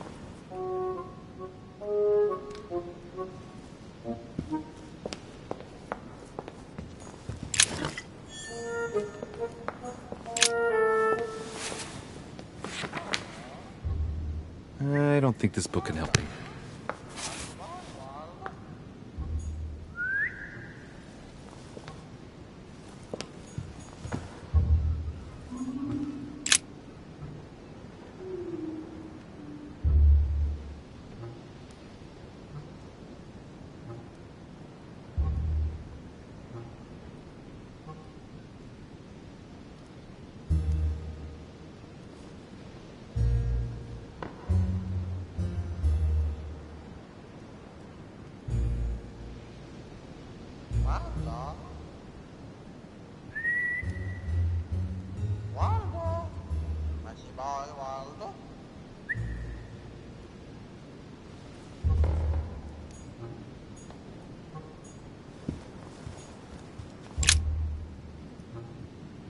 Let's take a closer look.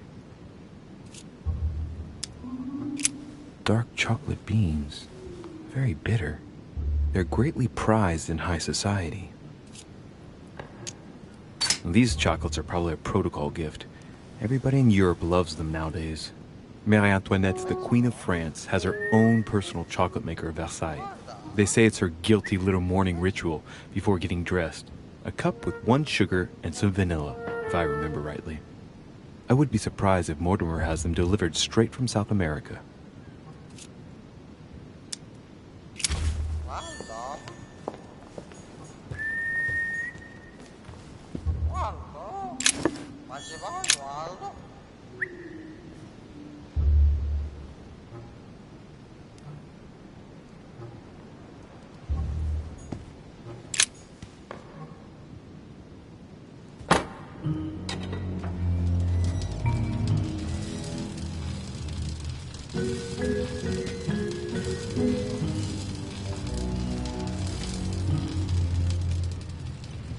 Aha! I found it. Oh, what on earth is this? A ring lock now? Great. That's all I needed.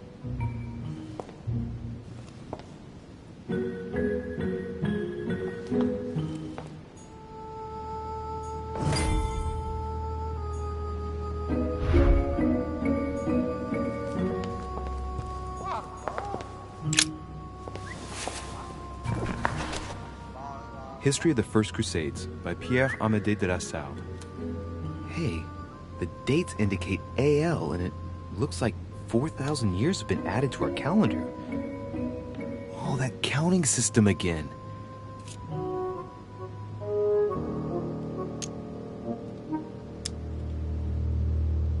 The famous call of Pope Urban II. 20 years after the capture of Jerusalem from the Arabs by the Turks, Urban II convened the council. He promises a plenary indulgence to Christians who go and get Jerusalem back from the Turks. The result: the Jewish community on the road to Jerusalem found itself persecuted for no reason. 12,000 Jews would perish. Not to mention the massacre of Ma'ara, where acts of cannibalism by Frankish crusaders were reported, or even the capture of Jerusalem, where approximately 30,000 were left dead. It signaled the beginning of centuries of wars of religion. The famous call from Pope Gregory VIII in his Audita Tremendi bull of 5,187. Oh, the crusade where Richard the Lionhearted distinguished himself. It states the first sea blockade of Saint-Jean d'Acre was broken in the 12th month of 5,190 AL, whereas the siege had been going on for 2 years. Or how Louis VII, King of France, eager to be pardoned for the death of thousands of innocent people in the fire of the Church of Vitry, convinces the Pope to authorize him to lead his own crusade. The result? In Germany, a new outburst of violence against the Jewish community, and a monumental fiasco by poor Louis VII, cuckolded by his wife's uncle.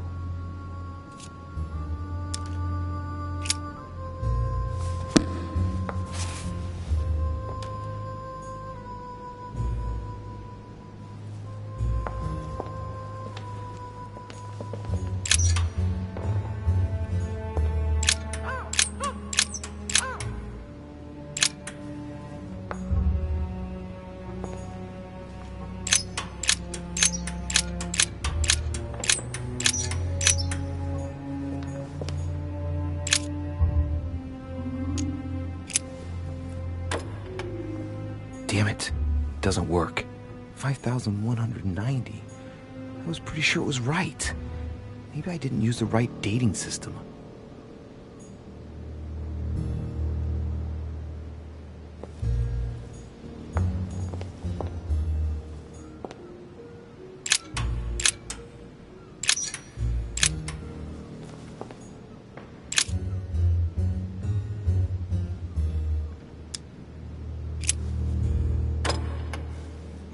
Well, I got it wrong. It doesn't matter.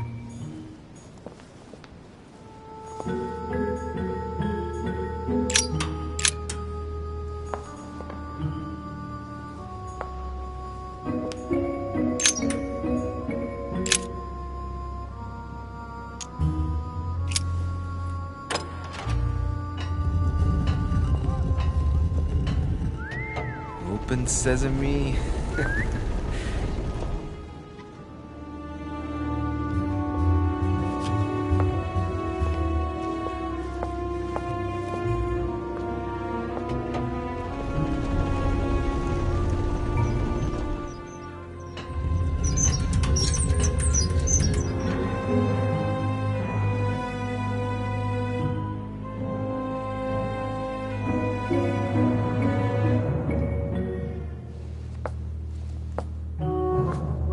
Let's see what you've been hiding, Lord Mortimer.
Moreover, it shows a fair number of sea voyages being organized towards the American continent.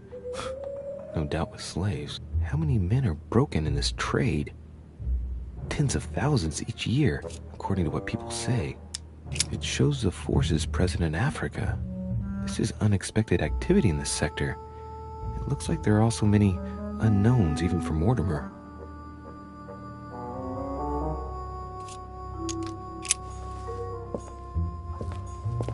Honey. I couldn't. Weakness of the Human Psyche by Guillaume Tremor. He says, it is possible to drill an idea into someone by constant daily repetition until the mind gives in. And goes on, there are hundreds of good ways to live life, but you only need one to convince the masses that it's the only one possible. The author isn't letting any ethical principles get in his way, is he?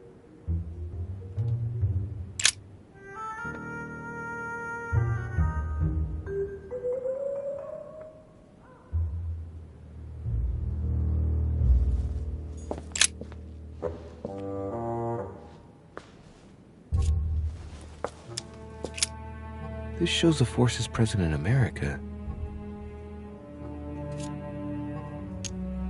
Some of those forces are pushing toward the west. On it, Mortimer's placed little feather symbols at different points, toward which the Spanish are headed. Could he be fueling Indian resistance to slow down Spain?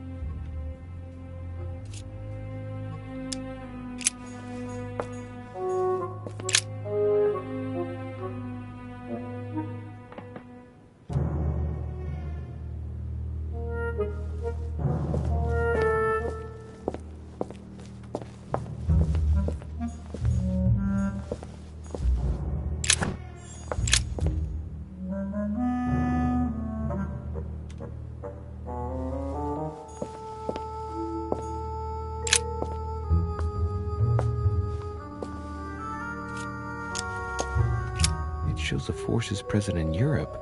It's clear that France is surrounded by her enemies. However, a large number has been underlined in bold. 26 million. I know what it is. It's an estimation of my country's population. All our neighbors have far fewer inhabitants. It looks like a campaign is being prepared in France in favor of Italy. Could Mortimer have decided to finance a war?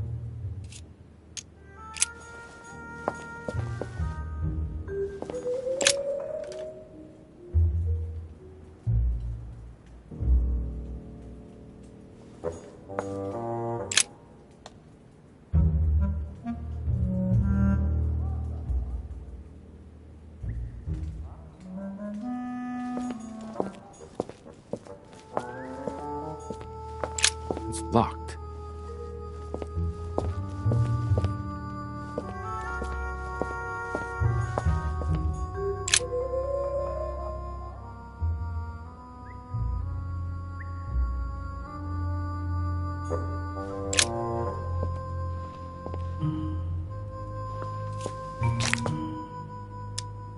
A fine-looking map of the Orient, indeed.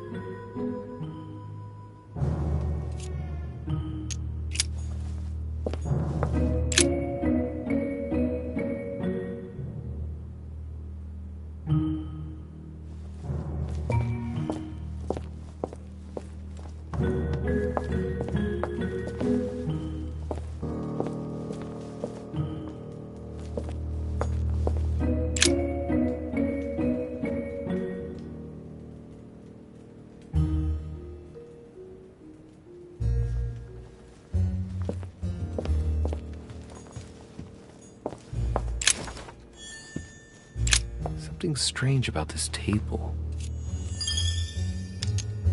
The Little Surgeon's Perfect Collection.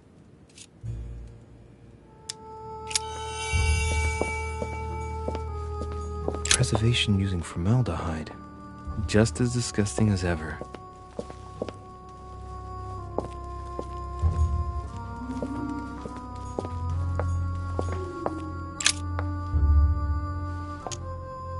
Strange. I don't recognize the alphabet.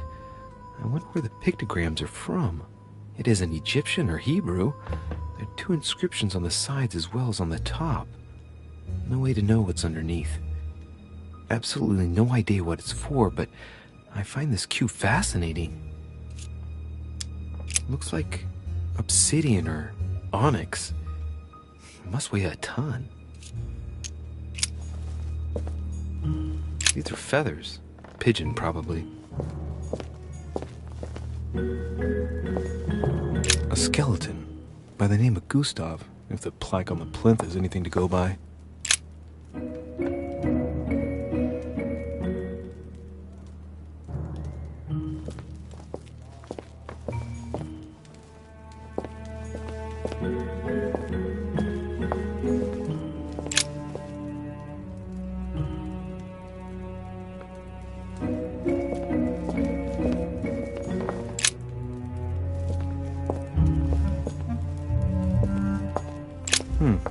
That must be for writing the homing pigeon messages.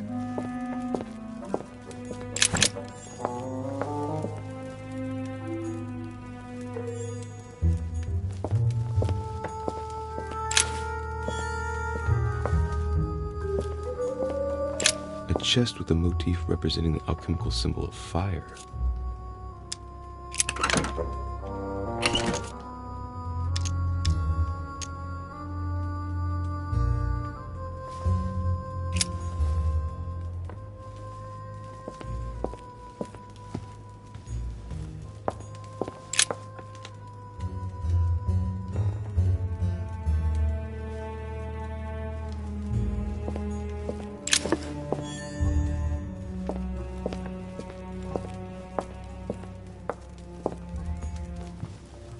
Am I seeing things, or is that an actual von Leeuwenhoek microscope? Incredible. Mortimer really is at the cutting edge of science. Even at the Order, it took us ages to get one of those. 3 rusty old nails. They're about 20 centimeters long. Some goat skulls, chicken legs. Now we all know what that's for.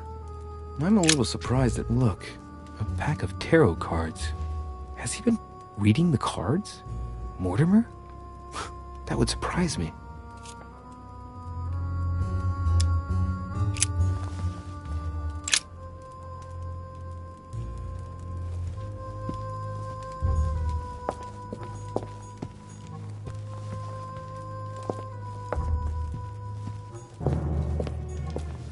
A table of alchemical elements. So, Lord Mortimer also studies alchemy?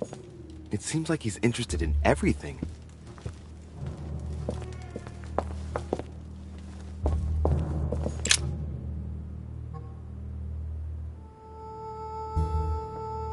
This is my mother's writing. I've picked up her trail. What is she up to? Obviously, she wants to lure Mortimer somewhere, but where? The only clue she's left for Mortimer is this stone sword. It must be intentional. It looks like a decorative sword, like from a statue, for example. And judging by the state of it, I'm guessing it's been left outside for a long time. I've absolutely got to find out where it came from.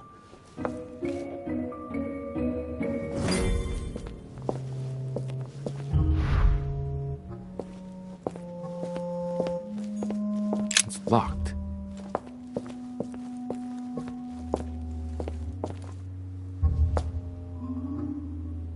Oh, shit. How am I gonna get out of here now?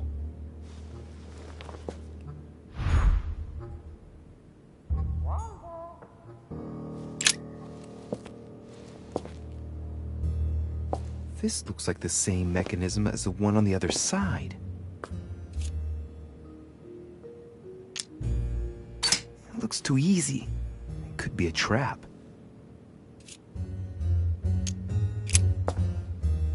It looks like the same as the one on the other side.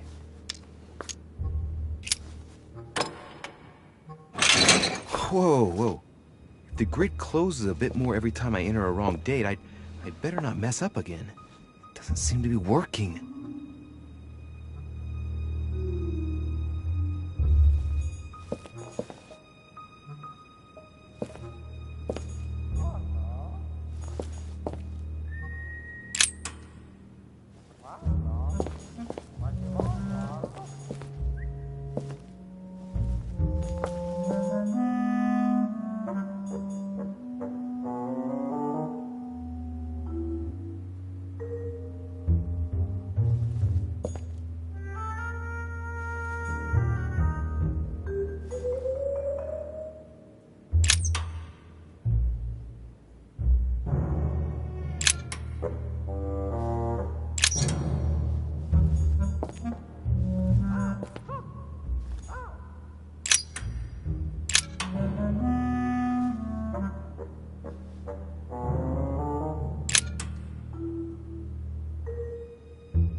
This looks like the same mechanism as the one on the other side.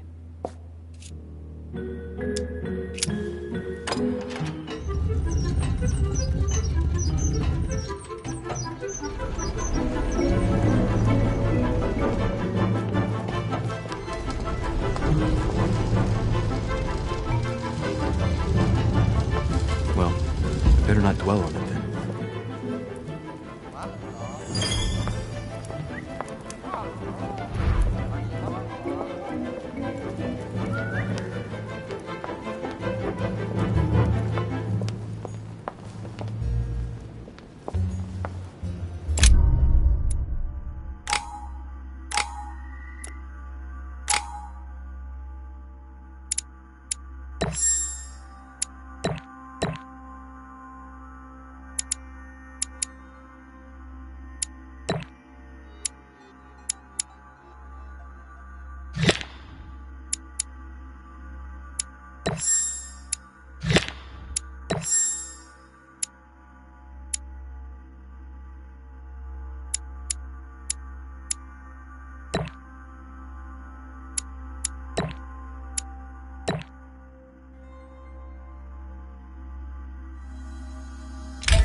This note is about a meeting with Lord Mortimer.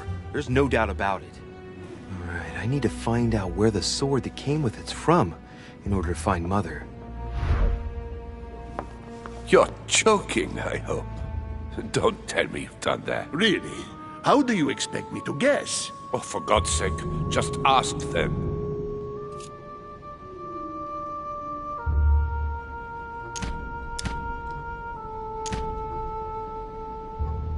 We must absolutely inform Sir Gregory. How long has he been trying to collect all the spears? I must have brought him the first one 20-odd years ago. Do you know if he has managed to get the original? Well, in any case, he's got all the ones we had at the Vatican. He made me replace them with copies. But I don't understand your reaction. I'm sure it is nothing serious. Aha. I can see very well you do not understand. You have done nothing less than sign our death warrants, and still you don't understand. Someone is listening. What? Monsieur de Richet, why not join us rather than find yourself eavesdropping? Well, I didn't want to interrupt you. I'm sorry. Of course you didn't. So, my son, what can we do for you?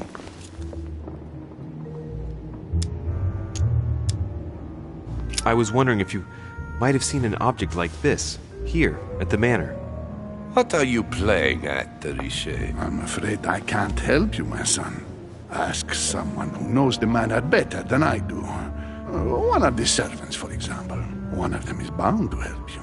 Thank you for your advice, Your Eminence. I didn't mean to spy on you, but you caught my attention.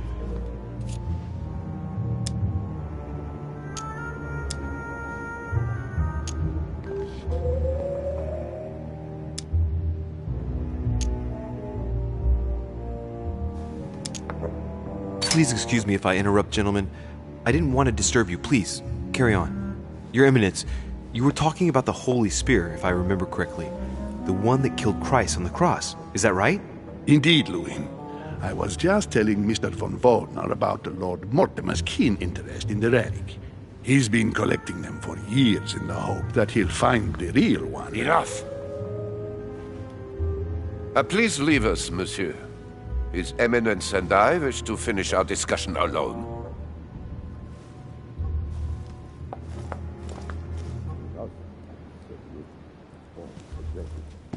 Oh no.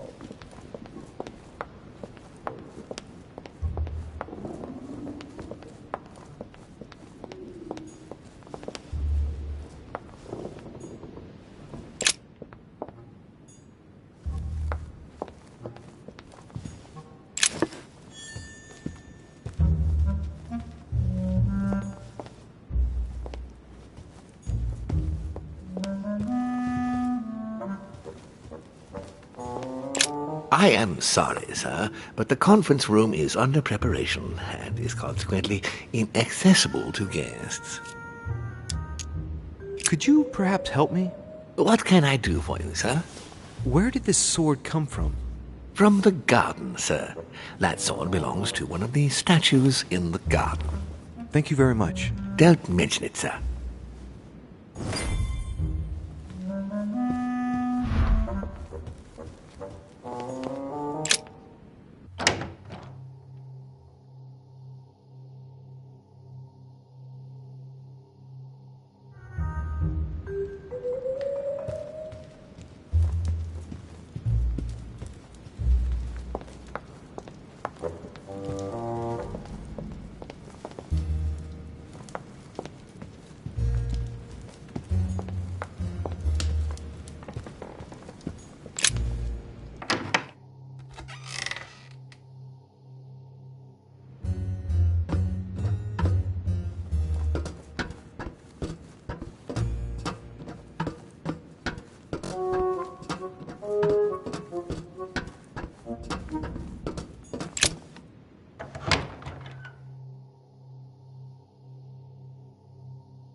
I am sorry, sir, but the conference room is under preparation and is consequently inaccessible to guests.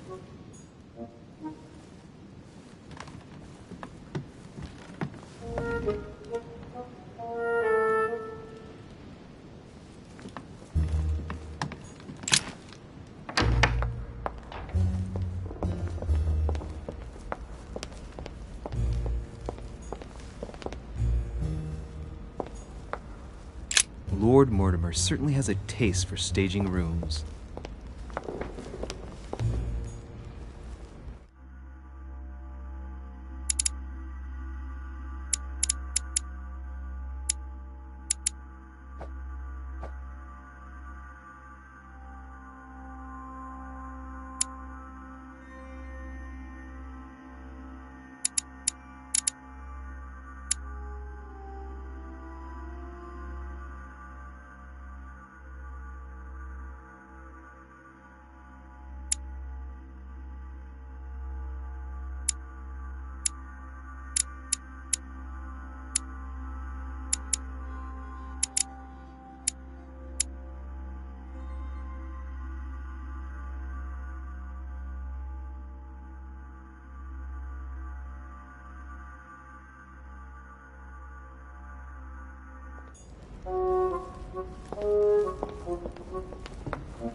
sword probably came from this garden, but what could it have been used for?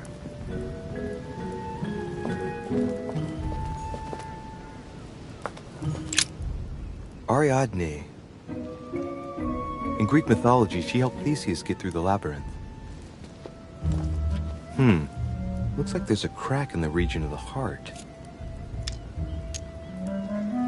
I guide this sword that would kill the monster.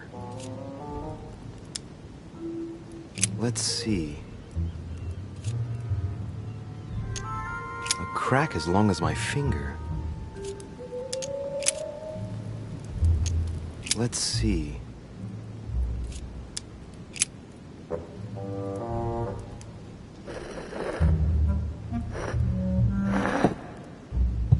What's going to happen if I've got it wrong?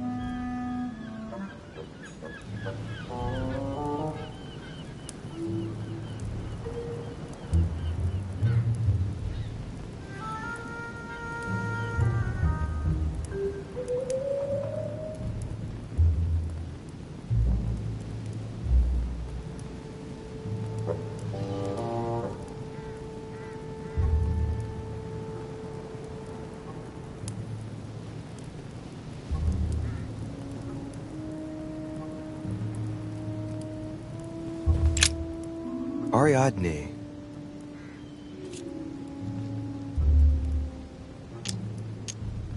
Try something else.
Pasiphae, daughter of Perseus and sister of Circe. She married Minos and became the queen of Crete.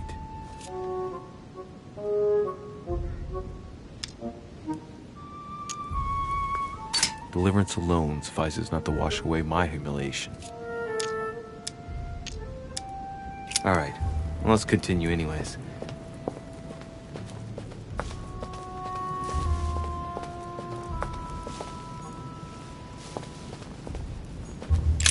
Theseus, son of Aegeus. He's the one who slayed the Minotaur. Wrongly positioned, I am the blind hero. I wasn't expecting an inscription like that. Looks like a crack has been made on his torso.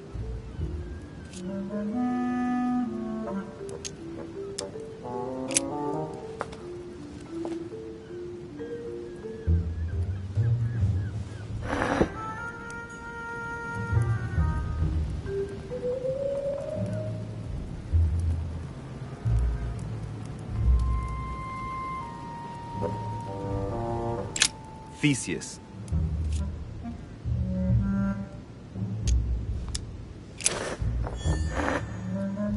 Let's try something else instead.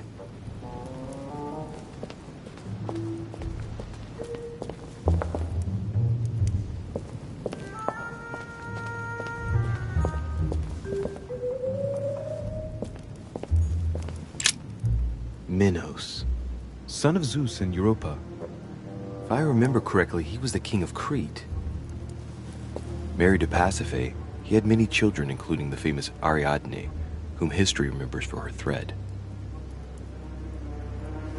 Hey, there's a crack in that statue. In mythology, King Minos was known as a wise and just king, despite the fact that he deceived Poseidon. As punishment, his country was devastated by the white bull of the sea god, and his wife became passionately in love with it. From their union, Asterion was born, sadly known to us as the Minotaur. The illegitimate child, the child of shame, who had a sorry fate. And to think that Minos ended up as a judge of the underworld. Decidedly, the high and mighty always manage to get away with it. The crack is in the region of the heart.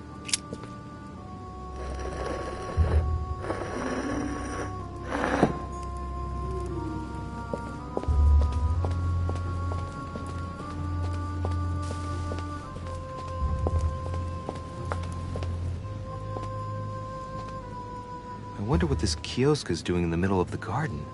Too cramped to be able to do much. Well, there must be something going on there. What is that? It's like a sort of opening mechanism.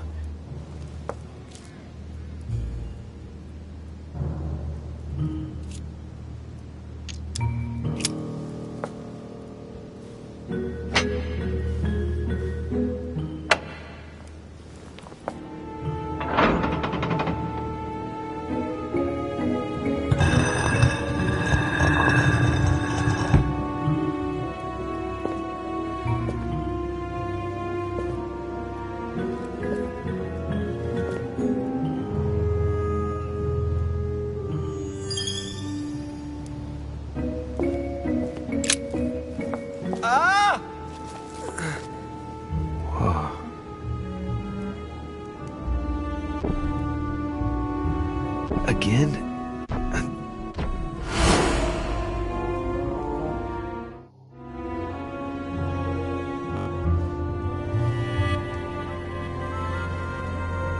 You can't be serious, Manuel. You know that's not going to happen. You must leave me alone now.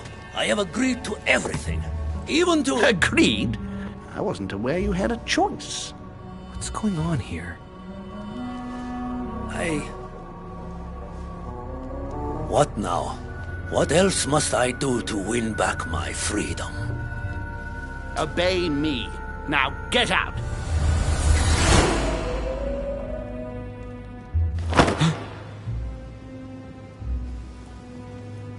What was that?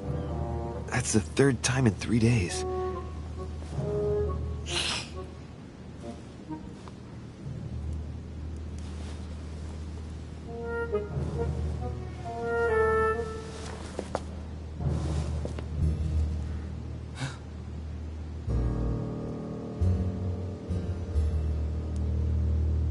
Let's see if you're in there, Mother.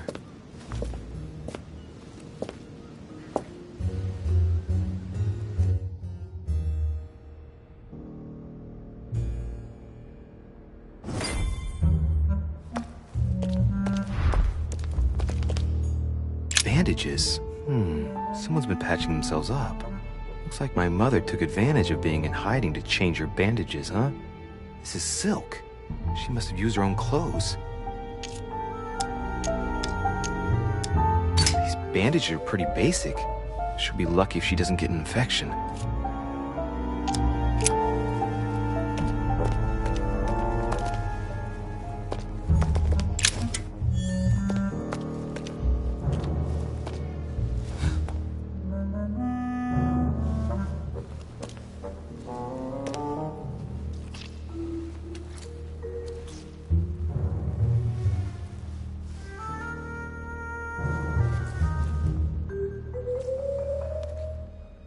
Damn it, Mother.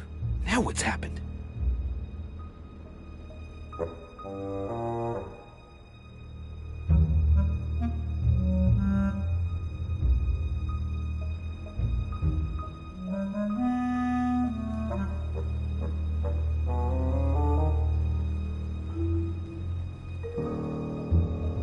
Don't move! Wait, I'm not armed. Who are you? Good God, Mother, what have you... Tell me who you are!